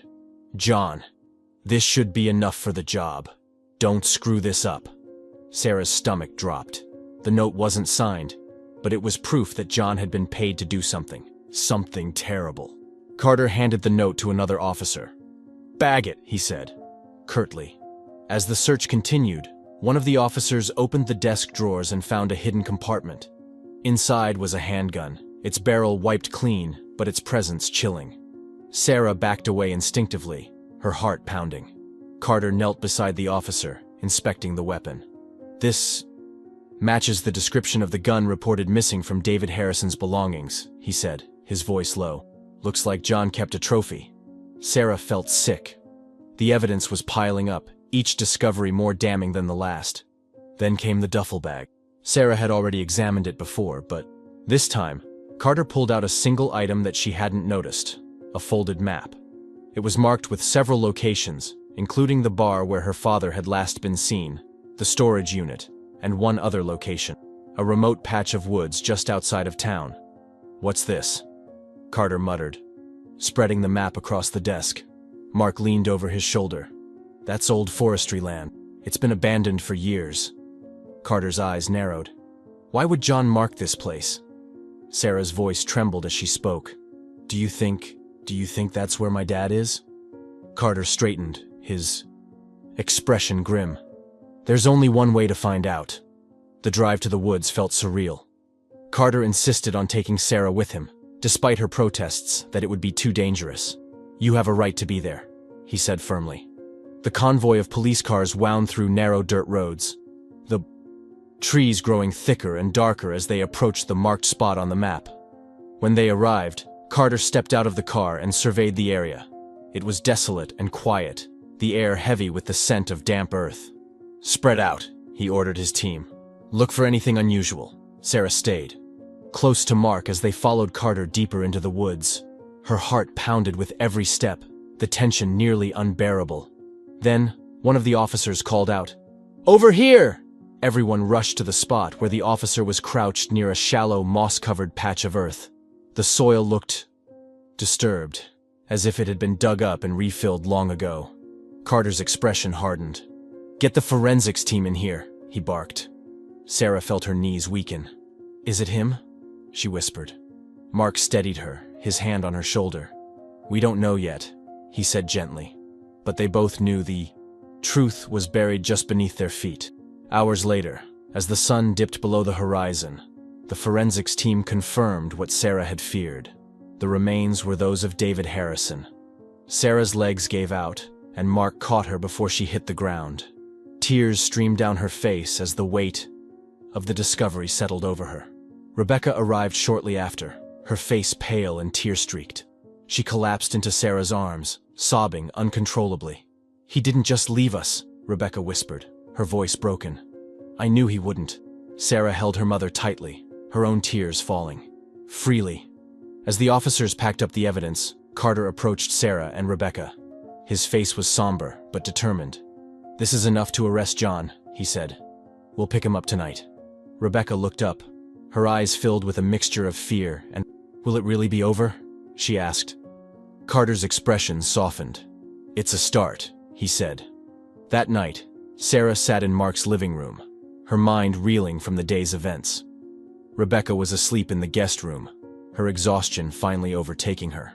Mark sat beside Sarah, his expression thoughtful. "You did it," he said quietly. "You found the truth."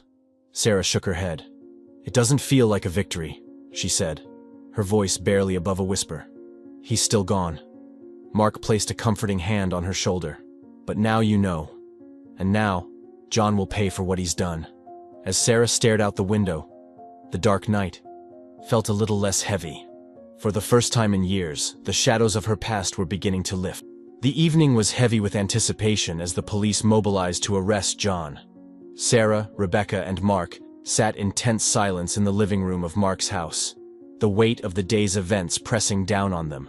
Sarah's mind was a storm of conflicting emotions. Relief at finally uncovering the truth, fear of what John might do next, and an aching sadness for her father, who had been lost to her for so many years. Rebecca sat beside her, clutching a mug of tea that had long gone cold. She hadn't said much since returning from the wood, her grief overwhelming. Every so often, her hand would tremble, and she'd reach for Sarah's hand as though to reassure herself that they were still safe. Mark broke the silence. "Carter's team should be at the house by now," he said, checking his watch. "If John's there, this should be over soon." Rebecca shook her head, her voice trembling. "You don't know John like I do. He's not going to go quietly." Sarah glanced at her mother, a knot of fear forming in her stomach. "What do you mean?" Rebecca's eyes glistened with tears as she looked at her daughter. "He's always been calculated, Sarah. He doesn't leave loose ends." If he thinks he's cornered, he'll... Her words were interrupted by the shrill ring of Mark's phone. He answered it quickly, putting it on speaker. "This is Mark." It was Detective Carter, his tone clipped and urgent. "We got to the house, but John's gone. Looks like he cleared out in a hurry." Rebecca gasped, her hand flying to her mouth. Sarah felt her pulse quicken. "What do you mean he's gone?" Mark demanded. "You said you had patrols watching the house." "We did," Carter replied, his frustration evident. "But he slipped through somehow. We're tracking his phone and his car. We'll find him." Mark's jaw tightened. "What about Sarah and Rebecca? Are they still safe here?" "For now," Carter said. "But I'll send an officer to keep watch, just in case. If John knows where they are, he could try something desperate." After the call ended, the tension in the room thickened. Mark locked the doors and checked the windows, his movements precise and deliberate. "If he shows up here, we'll know," he said firmly. Rebecca was visibly shaking. "We should have left town when we had the chance," she whispered. "He won't stop until he's silenced us." Sarah stood up, her hands clenched into fists. "No, Mom. We're not running anymore. We've come too far to let him scare us back into silence." Rebecca looked at her daughter, tears streaming down her face. "I don't want to lose you. I've already lost too much." "You won't," Sarah said, her voice steady despite the fear bubbling beneath the surface. "We'll get through this. Together." The hours stretched on, each one feeling longer than the last. Mark stayed near the front door, his phone within arm's reach. Sarah and Rebecca remained in the living room, their nerves frayed, but their determination holding firm. It was close to midnight when first noise came, a faint thud outside, followed by the unmistakable crunch of footsteps on gravel. Mark froze, his hand reaching for the baseball bat he'd left by the door. "Stay here," he whispered, motioning for Sarah and Rebecca to stay put. Sarah's heart raced as Mark moved cautiously toward the window. He peered through the blinds, his body tense. "What is it?" Sarah asked, her voice barely above a whisper. Mark turned to her, his expression grim. "It's him." Before anyone could react, there was a loud crash as the back door burst open. John stepped into the house, his face a mask of fury. In his hand he held a crowbar, its metal glinting ominously in the dim light. "Did you really think you could get away from me?" John snarled, his voice low and venomous. Rebecca let out a small cry, pulling Sarah behind her. Mark stepped forward, the baseball bat gripped tightly in his hands. "Get out of this house, John," Mark said, his voice firm. "The police are already on their way." John laughed bitterly, his eyes narrowing. "The police? You think they're going to stop me? I've spent my whole life staying one step ahead of people like you." Sarah stepped out from behind her mother, her fear replaced by a surge of anger. "It's over, John. We know what you did. We found Dad." John's smirk faltered, but he quickly recovered. "You don't know anything, little girl," he spat. "Your father was a liar and a coward. He got what he deserved." The words hit Sarah like a slap, but she stood her ground. "No," she said firmly. "He deserved justice, and now he's going to get it." John took a step toward her, raising the crowbar slightly. "You don't know when to quit, do you?" Before he could get any closer, Mark swung the baseball bat, the sound of wood meeting metal echoing through the room. John staggered back, his grip on the crowbar loosening. "Run!" Mark shouted to Sarah and Rebecca. But Sarah didn't move. She couldn't leave Mark to face John alone. Instead, she grabbed the closest thing she could find, a heavy glass paperweight, and hurled it at John's head. It struck him hard, and he let out a grunt of pain, dropping the crowbar. Rebecca pulled Sarah toward the door, her hands trembling. "We have to go," she cried. Just as they reached the front door, the sound of sirens filled the air. Red and blue lights flashed outside, and the unmistakable sound of tires screeching to a halt sent a wave of relief through Sarah. John, realizing he was out of time, lunged for the crowbar again. But before he could reach it, the front door burst open, and Carter stepped inside, his gun drawn. "John Miller!" Carter shouted. "Drop the weapon and get on the ground!" For a moment, John hesitated, his eyes darting between Carter and the crowbar. But then he raised his hands slowly, his expression dark and defiant. "It's about time," he muttered, as officers rushed in to cuff him. As John was escorted out of the house, Sarah felt a wave of exhaustion wash over her. It was finally over. Carter approached her, his expression softening. "You did good, kid," he said. "Your dad would be proud." Sarah nodded, tears welling in her eyes. "Thank you," she whispered. Rebecca wrapped her arms around Sarah, holding her tightly. For the first time in years, they felt a glimmer of hope, a chance to heal. Mark stood nearby, his arms crossed, a small smile on his face. "Told you we'd finish this," he said. Sarah managed a weak smile, her heart heavy but relieved. "We're finally free," she said softly.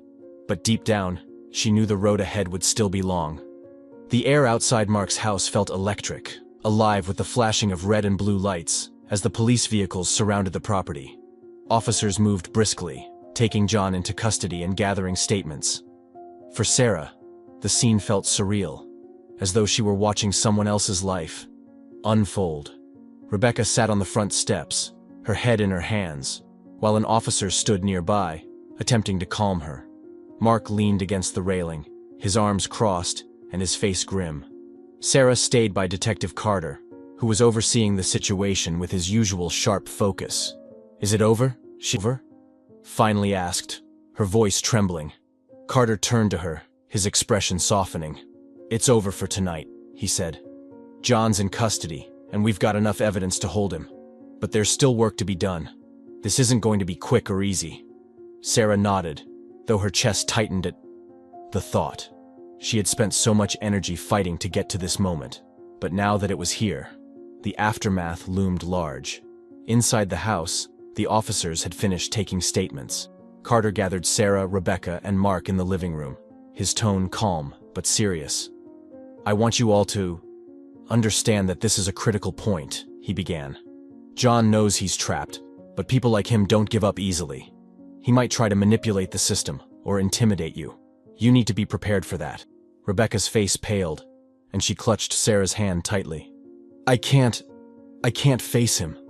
"Again," she whispered. "You might not have to," Carter reassured her. "If this case goes to trial, we'll do everything we can to protect you. And with the evidence we've gathered, the odds are in our favor." Mark cleared his throat. "What happens with the storage unit? And the remains?" Carter glanced at Sarah. "The forensics team will process everything. The remains will be officially identified, but there's no doubt in my mind that it's David. Once we have the full report, we'll move forward with charges against John." Sarah felt a lump rise in her throat. "Will we be able to bury him?" she asked quietly. Carter's expression softened. "Yes, Sarah. Once the investigation is complete, you and your family will be able to give him a proper burial." Rebecca's shoulders sagged in relief, and she nodded, tears streaming down her face. The following days were a whirlwind of activity. Reporters swarmed the street outside Mark's house after news of the discovery in the woods broke. Sarah and Rebecca stayed inside, avoiding the cameras and questions, while Mark worked tirelessly to keep them safe. John's arrest was headline news, and his long-hidden crimes began to unravel under the scrutiny of the investigation. One evening, a few days after John's arrest, Detective Carter visited the house with an update. He carried a folder in his hand, his expression somber. "We've completed the initial analysis of the remains," he said, sitting down at the kitchen table with Sarah and Rebecca. "It's officially confirmed. The remains belong to David Harrison." Rebecca let out a shaky breath, her tears flowing freely. "I always knew he wouldn't just leave us," she whispered. Sarah reached for her mother's hand, her heart heavy. "What else did you find?" Carter opened the folder, pulling out a few pages. There were signs of trauma to the remains, consistent with a violent struggle. "Based on the evidence from the storage unit, we believe John attacked David after their fight at the bar, likely in a remote location. The woods were his way of trying to hide the truth." Jaw tightened, her anger bubbling to the surface. "He thought he could get away with it," she said, her voice shaking. "But he didn't," Carter replied firmly. "Thanks to you." As the investigation progressed, Carter's words proved true. John wasn't giving up easily. From his jail cell, he attempted to paint himself as a victim, claiming he had acted in self-defense. But the weight of the evidence was undeniable, and his lies unraveled quickly under scrutiny. One night, as Sarah sat in the living room with Mark and Rebecca, Carter called with news. "They've charged John with second-degree... a murder," he said. "The trial date is set for next month." Rebecca leaned back in her chair, her face a mixture of relief and exhaustion. "So, it's really happening," she murmured. "It is," Carter said. "But there's one more thing." "What is it?" Sarah asked, her stomach twisting. "He's requesting a meeting with you," Carter said. "He claims he has something to say." The idea of facing John again made Sarah's skin crawl. Rebecca outright refused, her voice trembling with anger and fear. "He's just trying to manipulate her," she said. "Don't give him the satisfaction." But Sarah couldn't shake the feeling that this meeting might be important. "I'll go," she said quietly. Rebecca's head snapped up, her eyes wide with alarm. "No, Sarah, you can't. He'll try to twist things, make you doubt yourself." "I won't let him," Sarah said firmly. "I need to hear what he has to say, for closure." Mark stepped in. "If she's going, I'm going with her," he said. "I'll make sure she's safe." Rebecca hesitated, then nodded reluctantly. The meeting took place in a cold, sterile room at the county jail. Sarah sat across from John, separated by a pane of glass. He looked different now, his arrogance replaced with a bitterness that aged him. Mark stood nearby, his presence a steady reassurance. John picked up the phone on his side of the glass, and Sarah reluctantly did the same. "You're braver than I thought," John said, his voice low. "I'm not here to play games," Sarah replied. "What do you want?" John's expression hardened. "I want you to know the truth. Your father wasn't a saint, Sarah. He had secrets of his own." "I don't care about your lies," Sarah shot back. "You killed him. You took him from me." John leaned forward, his eyes cold. "He pushed me, Sarah. He wouldn't back off.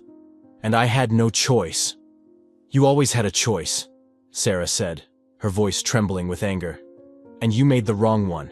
For a moment, John said nothing. Then he leaned back, a bitter smirk playing on his lips. "You're just like him, you know. Stubborn. Reckless." Sarah stood abruptly, slamming the phone down. She didn't need to hear anything else. As she walked out of the room, Mark placed a reassuring hand on her shoulder. "You did good, kid," he said. Sarah nodded, though her heart was heavy. She had faced him and won, but the scars of his actions would take much longer to heal. Back at Mark's house, Sarah and Rebecca sat together, holding hands. For the first time in years, they allowed themselves to dream of a future without fear. "Dad's finally getting justice," Sarah said softly. Rebecca nodded, her tears falling silently. "And so are we." The courtroom was packed, the air heavy with anticipation as the trial began. Reporters lined the back wall, their pens and cameras poised to capture every word. Sarah sat with Rebecca and Mark in the second row, their presence bolstered by Detective Carter, who sat just a few feet away. John entered in handcuffs, escorted by 2 deputies. He looked different, thinner, his once confident demeanor replaced with something more subdued. But his eyes still carried that familiar glint of defiance, scanning the courtroom until they landed on Sarah. She didn't flinch under his gaze. Instead, she stared back, her resolve unshaken. The prosecutor, a sharp woman named Amanda Blake, stood and began her opening statement. "Ladies and gentlemen of the jury, this case is about betrayal, violence, and a family torn apart by one man's lies. David Harrison was a devoted father and husband. He deserved to live. And today, we will prove that John Miller took that life from him in cold blood." Sarah felt Rebecca's hand tighten around hers as Amanda's words hung in the air. Over the next several days, the evidence was laid bare. Amanda presented the items from the storage unit, the surveillance photos, the marked map, and the incriminating note. The forensics report confirmed the trauma to David's remains, aligning with the timeline of John's final encounter with him. The most damning piece of evidence, however, was the testimony of the bartender from the Rusty Nail. "Remember the fight," the bartender said, his voice steady but firm. David was upset. He said John had been stealing from his wife. They argued, and then David left. A few minutes later, John followed him. He looked angry. "I didn't think much of it at the time, but now I wish I'd said something." Sarah watched John's expression closely as the bartender spoke. For the first time, she saw his mask crack. His lips tightened, and his jaw clenched. When it was John's turn to take the stand, he maintained his innocence, claiming that he had acted in self-defense. "David was unstable," John said, his voice measured. "He came after me. I didn't want to hurt him, but he wouldn't back down." Amanda rose from her seat, her movements deliberate as she approached the witness stand. "So, you're saying you had no choice but to kill him?" "That's right," John replied, his tone firm. "And yet," Amanda said, holding up the incriminating note, "you accepted money to take care of the problem, as this note puts it. How do you explain that?" John hesitated, his confidence faltering. "That money wasn't for what you think," he said weakly. "Then what was it for?" Amanda pressed. John opened his mouth, but no words came out. Amanda turned to the jury, her voice steady. "Ladies and gentlemen, this man planned David Harrison's murder. He didn't act in self-defense. He acted out of greed and malice. And he tried to cover his tracks for over a decade. As the trial drew to a close, the weight of everything Sarah had endured finally began to settle on her. Sitting beside her mother, she felt the full force of her father's absence, the years they had lost together because of John's actions. Rebecca reached over and squeezed her hand. "You've been so strong through all of this," she whispered. "Your dad would be proud." Sarah nodded, her eyes filling with tears. "I just want him to rest in peace," she said softly. The jury deliberated for 2 days. Each hour felt like an eternity, the waiting almost unbearable. Finally, the verdict was announced. "We find the defendant, John Miller, guilty of second-degree murder." Rebecca let out a sob, covering her mouth with her hand. Mark placed a comforting arm around her shoulders, while Sarah sat frozen, her mind racing with a mixture of relief and sadness. As John was escorted out of the courtroom, he turned to Sarah one last time. "This isn't over," he hissed. But Sarah didn't flinch. She met his gaze with unwavering resolve, knowing that his power over her family was finally broken. In the days following the trial, the media frenzy died down, and life began to return to something resembling normalcy. Sarah and Rebecca moved out of the house on Maplewood Drive, unable to bear the memories that lingered there. They settled into a small, cozy apartment on the other side of town, a fresh start for both of them. One afternoon, Sarah stood by her father's grave, a bouquet of white lilies in her hand. The headstone was simple but beautiful, engraved with the words, "David Harrison, beloved father and husband gone, but never forgotten." Rebecca joined her, wrapping an arm around her daughter's shoulders. "He'd be so proud of you," she said softly. Sarah nodded, her heart heavy but filled with a sense of peace. "We did it, Mom. We gave him justice." Rebecca smiled through her tears, "and we gave ourselves a chance to heal." That evening, as Sarah sat on the couch with Rebecca and Mark, she felt something she hadn't felt in years: hope. They talked about the future, about dreams that had once seemed impossible. For the first time, the shadows of the past felt like they were finally beginning to lift. And as Sarah closed her eyes that night, she knew she was ready to move forward, stronger, wiser, and free. The days following John's conviction were strange and quiet. The whirlwind of the trial, the media attention, and the years of secrecy and tension had all suddenly come to a halt. For the first time in what felt like forever, Sarah, Rebecca, and Mark found themselves in an unfamiliar silence. Silence not of fear, but of healing. Yet, in that silence, there was still the work of rebuilding. Sarah spent much of her time helping Rebecca settle into their new apartment. It was a modest space, far smaller than the house on Maplewood Drive, but it felt lighter, free of the oppressive memories that had haunted their old home. "Do you think it's enough?" Rebecca asked one afternoon as she hung curtains in the living room. Sarah glanced up from the box she was unpacking. "What do you mean?" Rebecca hesitated, her hands fiddling with the fabric. "All of this, starting over, after everything that's happened. Will we ever feel normal again?" Sarah set the box aside and crossed the room, placing a reassuring hand on her mother's shoulder. "I don't know if we'll ever be the same," she admitted. "But we're safe now, Mom. That's what matters. And we have each other." Rebecca smiled faintly, tears glistening in her eyes. "I just want you to be happy, Sarah. You've been through so much. You deserve peace." Sarah nodded, though a part of her still carried the weight of her father's absence. Peace felt like something she would need to work toward, one step at a time.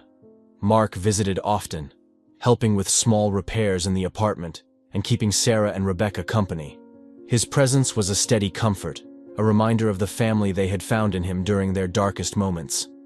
One evening, as they sat around the kitchen table, Mark brought out a manila envelope. "I thought you both might want to see this," he said, sliding the envelope towards Sarah. She opened it cautiously, revealing a collection of old photographs and letters. "These were your dad's," Mark explained. "I found them while we were packing up the storage unit after the trial. I thought it might help to have a piece of him here with you." Sarah flipped through the photographs, her chest tightening with emotion. There were pictures of her father holding her as a baby, laughing with Rebecca, and smiling beside Mark. The letters were addressed to her, written long before she was old enough to understand. Them. She read one aloud, her voice trembling. "Dear Sarah, I hope you'll read this someday and know how much I love you. No matter what happens, you are my greatest joy, my greatest hope. Always believe in yourself, and don't let anyone make you feel small. You are stronger than you know." Tears streamed down Sarah's face as she folded the letter carefully. Rebecca reached across the table, taking her hand. "He always believed in you," Rebecca said softly, "and he'd be so proud of the woman you've become. But not everything was easy. The trial may have ended, but the scars John had left behind ran deep." Sarah struggled with nightmares, reliving the moments when John's threats felt all too real. Rebecca wrestled with guilt, often breaking down when she thought no one was watching.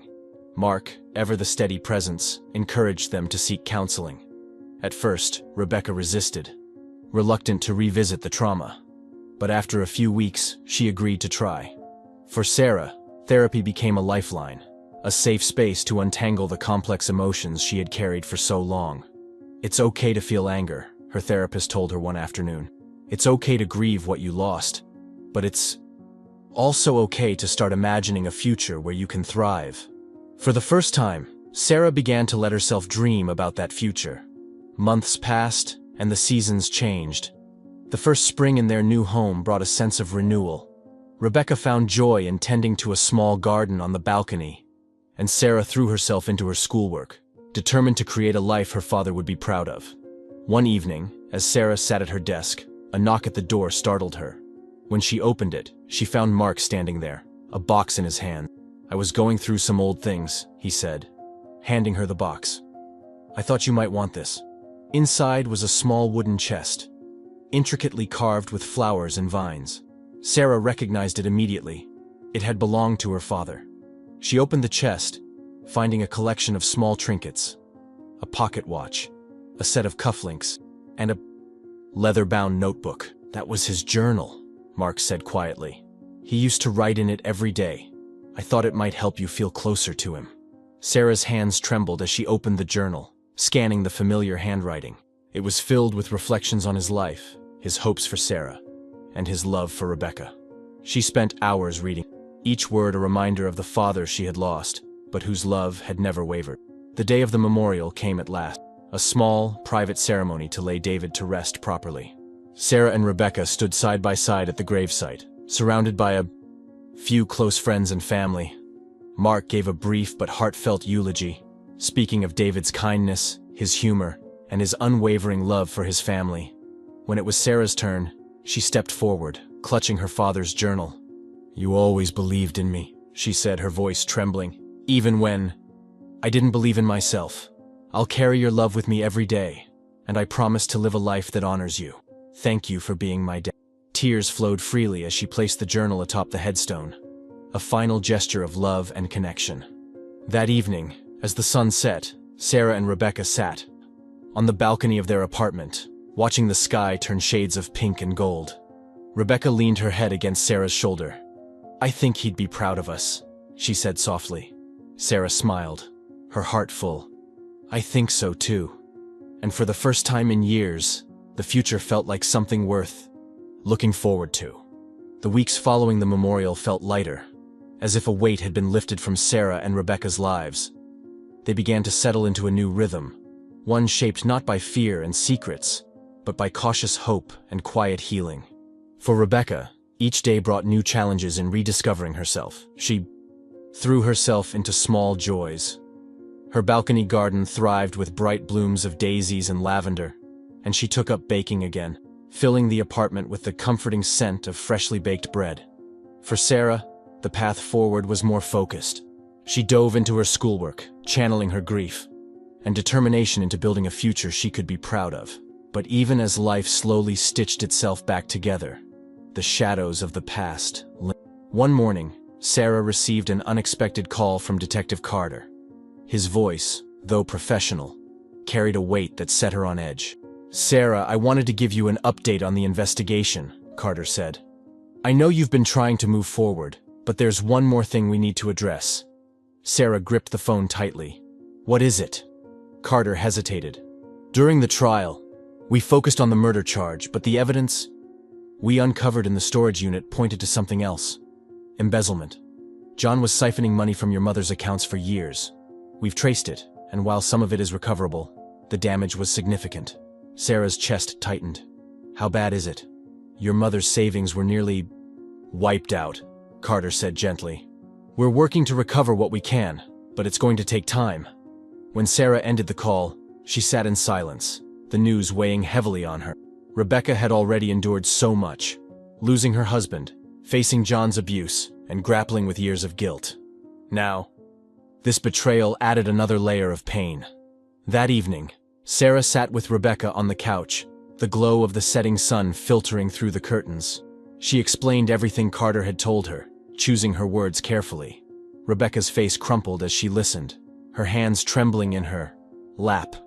"He took everything," she whispered, her voice breaking. "All those years of working, saving, gone."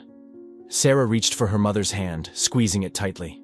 "We'll figure it out, Mom," she said firmly. "We'll rebuild. Together."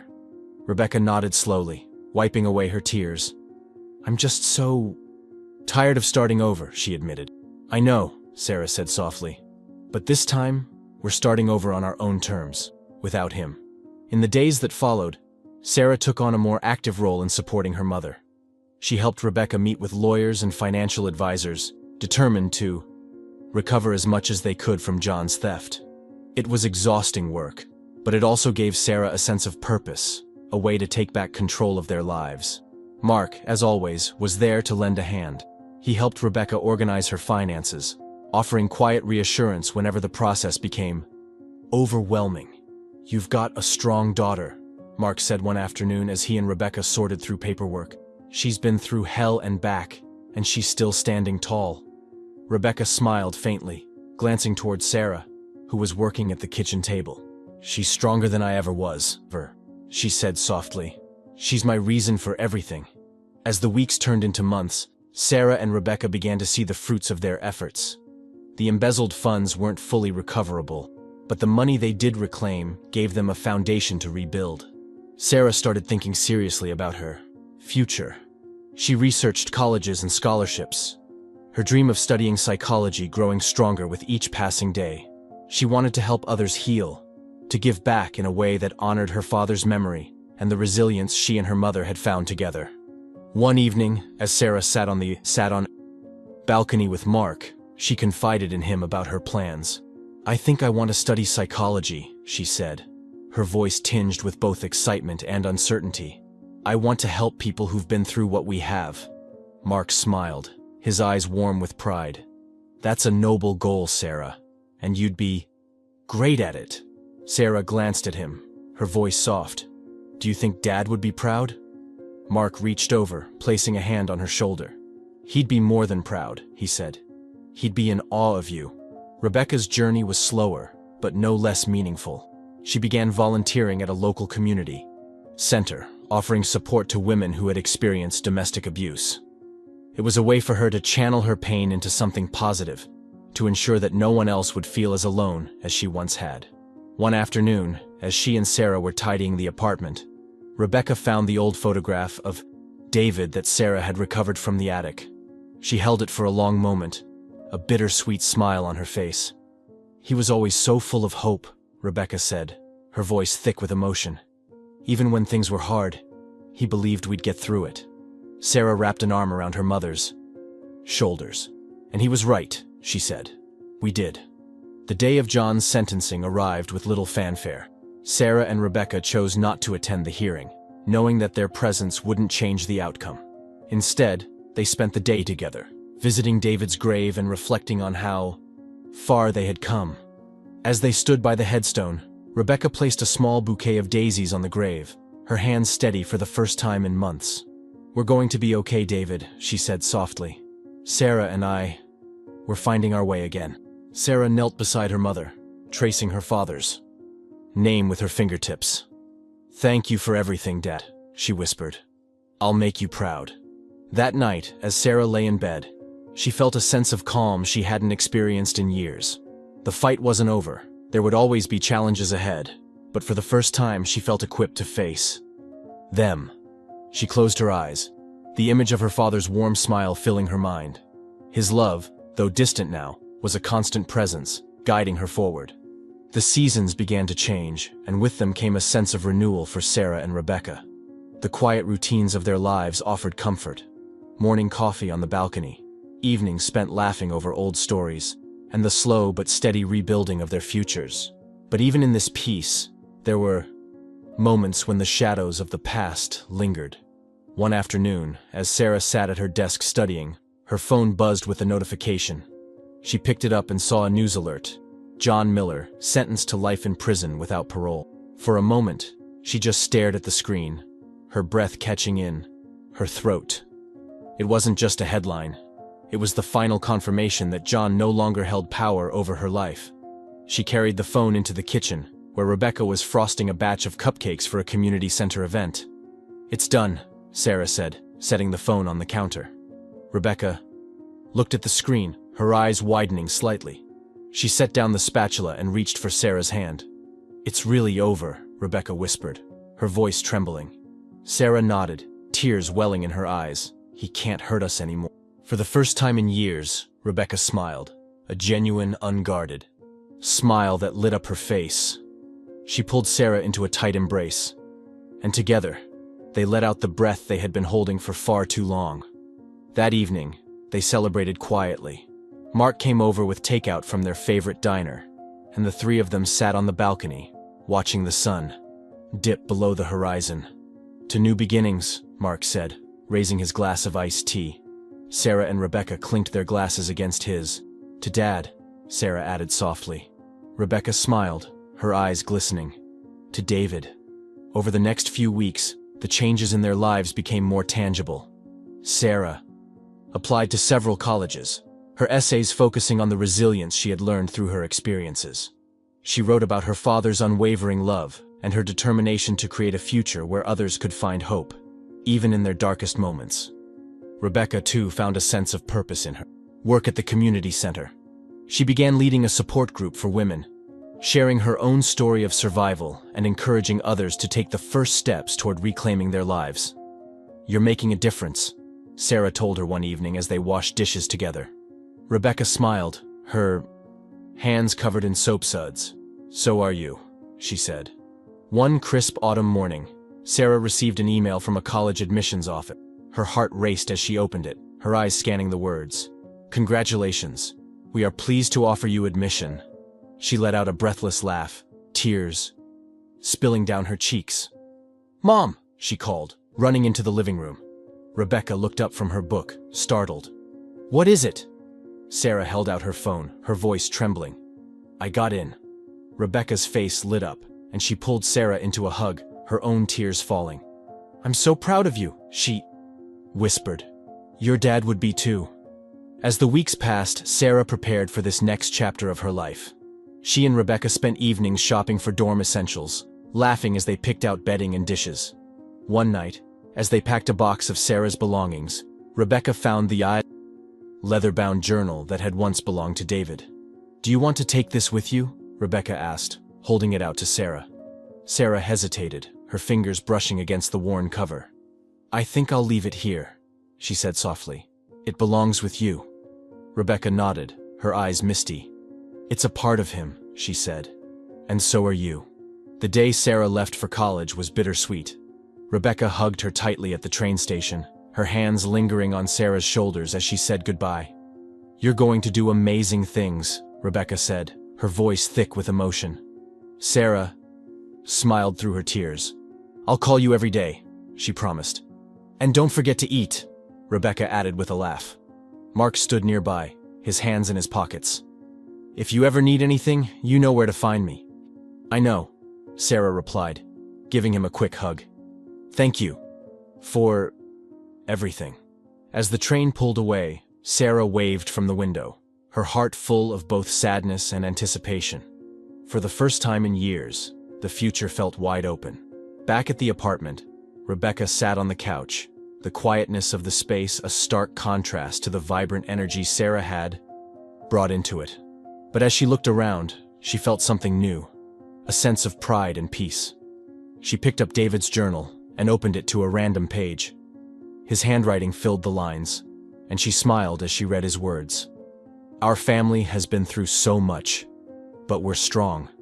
I believe in Rebecca, in Sarah, in the life we've built together. No matter what happens, that strength will carry us through." Rebecca closed the journal, holding it close to her chest. For the first time in years, she truly believed those words.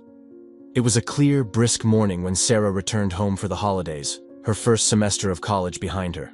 She stepped off the train, a duffel bag slung over her shoulder, and immediately spotted Rebecca waiting on the platform. Her mother's face lit up, and she waved enthusiastically, bundled in a bright red scarf. "Sarah!" Rebecca called, rushing forward to pull her into a warm embrace. Sarah hugged her back tightly, her heart swelling with gratitude. "I missed you, Mom," she said softly. Rebecca pulled away slightly, tears glistening in her eyes. "I missed you too. The apartment feels so empty without you." Sarah laughed. "You're managing okay though, right? Eating enough?" Rebecca rolled her eyes playfully. "I could ask you the same thing." Back at the apartment, the warmth of home enveloped Sarah immediately. The familiar smell of lavender and freshly baked cookies filled the air, and the small space was decorated for the holidays with strings of lights and a tiny Christmas tree perched by the window. Mark was already there, setting out mugs of hot cocoa on the coffee table. He turned and smiled when Sarah walked in. "There she is," he said, pulling her into a quick hug. "College hasn't turned you into a stranger, has it?" "Not a chance," Sarah replied, grinning. The three of them settled into the living room, chatting and catching up. Sarah shared stories about her classes and her new friends, her voice animated as she described her psychology professor who had inspired her to dream even bigger.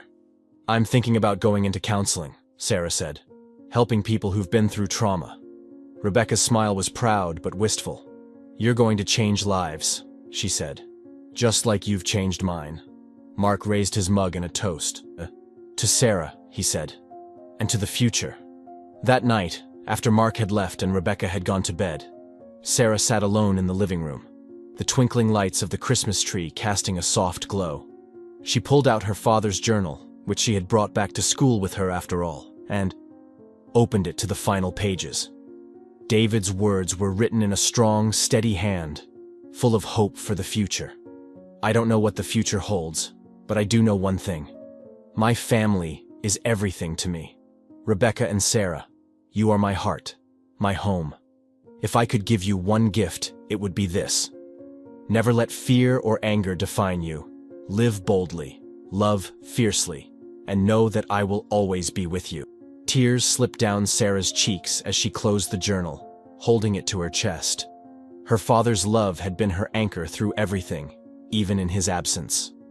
The next morning, Sarah and Rebecca visited the cemetery together. Snow dusted the ground and the air was crisp and still. Sarah carried a bouquet of white lilies, setting them gently at the base of David's headstone. "We've come so far, Dad," she said softly. "Mom and I are rebuilding, and I'm finally starting to figure out who I want to be. I wish you were here to see it." Rebecca knelt beside her, placing a hand on the stone. "You'd be so proud of her, and I think you'd be proud of me too. I'm learning to be strong again." The two of them stood in silence for a long moment, the weight of the past finally lifting as they looked toward the future. Later that evening, Sarah and Rebecca cooked dinner together, filling the apartment with the sound of laughter and the aroma of roast chicken and mashed potatoes. As they sat down to eat, Rebecca looked at her daughter, her eyes filled with emotion. "I'm so grateful for you, Sarah," she said. "You've given me a second chance, to live, to love, to believe in myself again." Sarah reached across the table, taking her mother's hand. "And you've shown me what it means to be strong," she said. "We've been through so much, but we're still here. That's what matters." That night, Sarah lay in bed, staring at the ceiling. For the first time in years, her mind wasn't consumed by fear or grief. Instead, it was filled with possibility, with the promise of everything yet to come. She thought of her father's journal, her mother's newfound confidence, her own dreams taking shape. The pain of the past would always be a part of her, but it no longer defined her. As she drifted off to sleep, she felt a quiet sense of peace, knowing that she and Rebecca had not only survived, but found the strength to thrive. They had turned the page, starting a new chapter together. The story of their pain was finally over, and the story of their healing had just begun.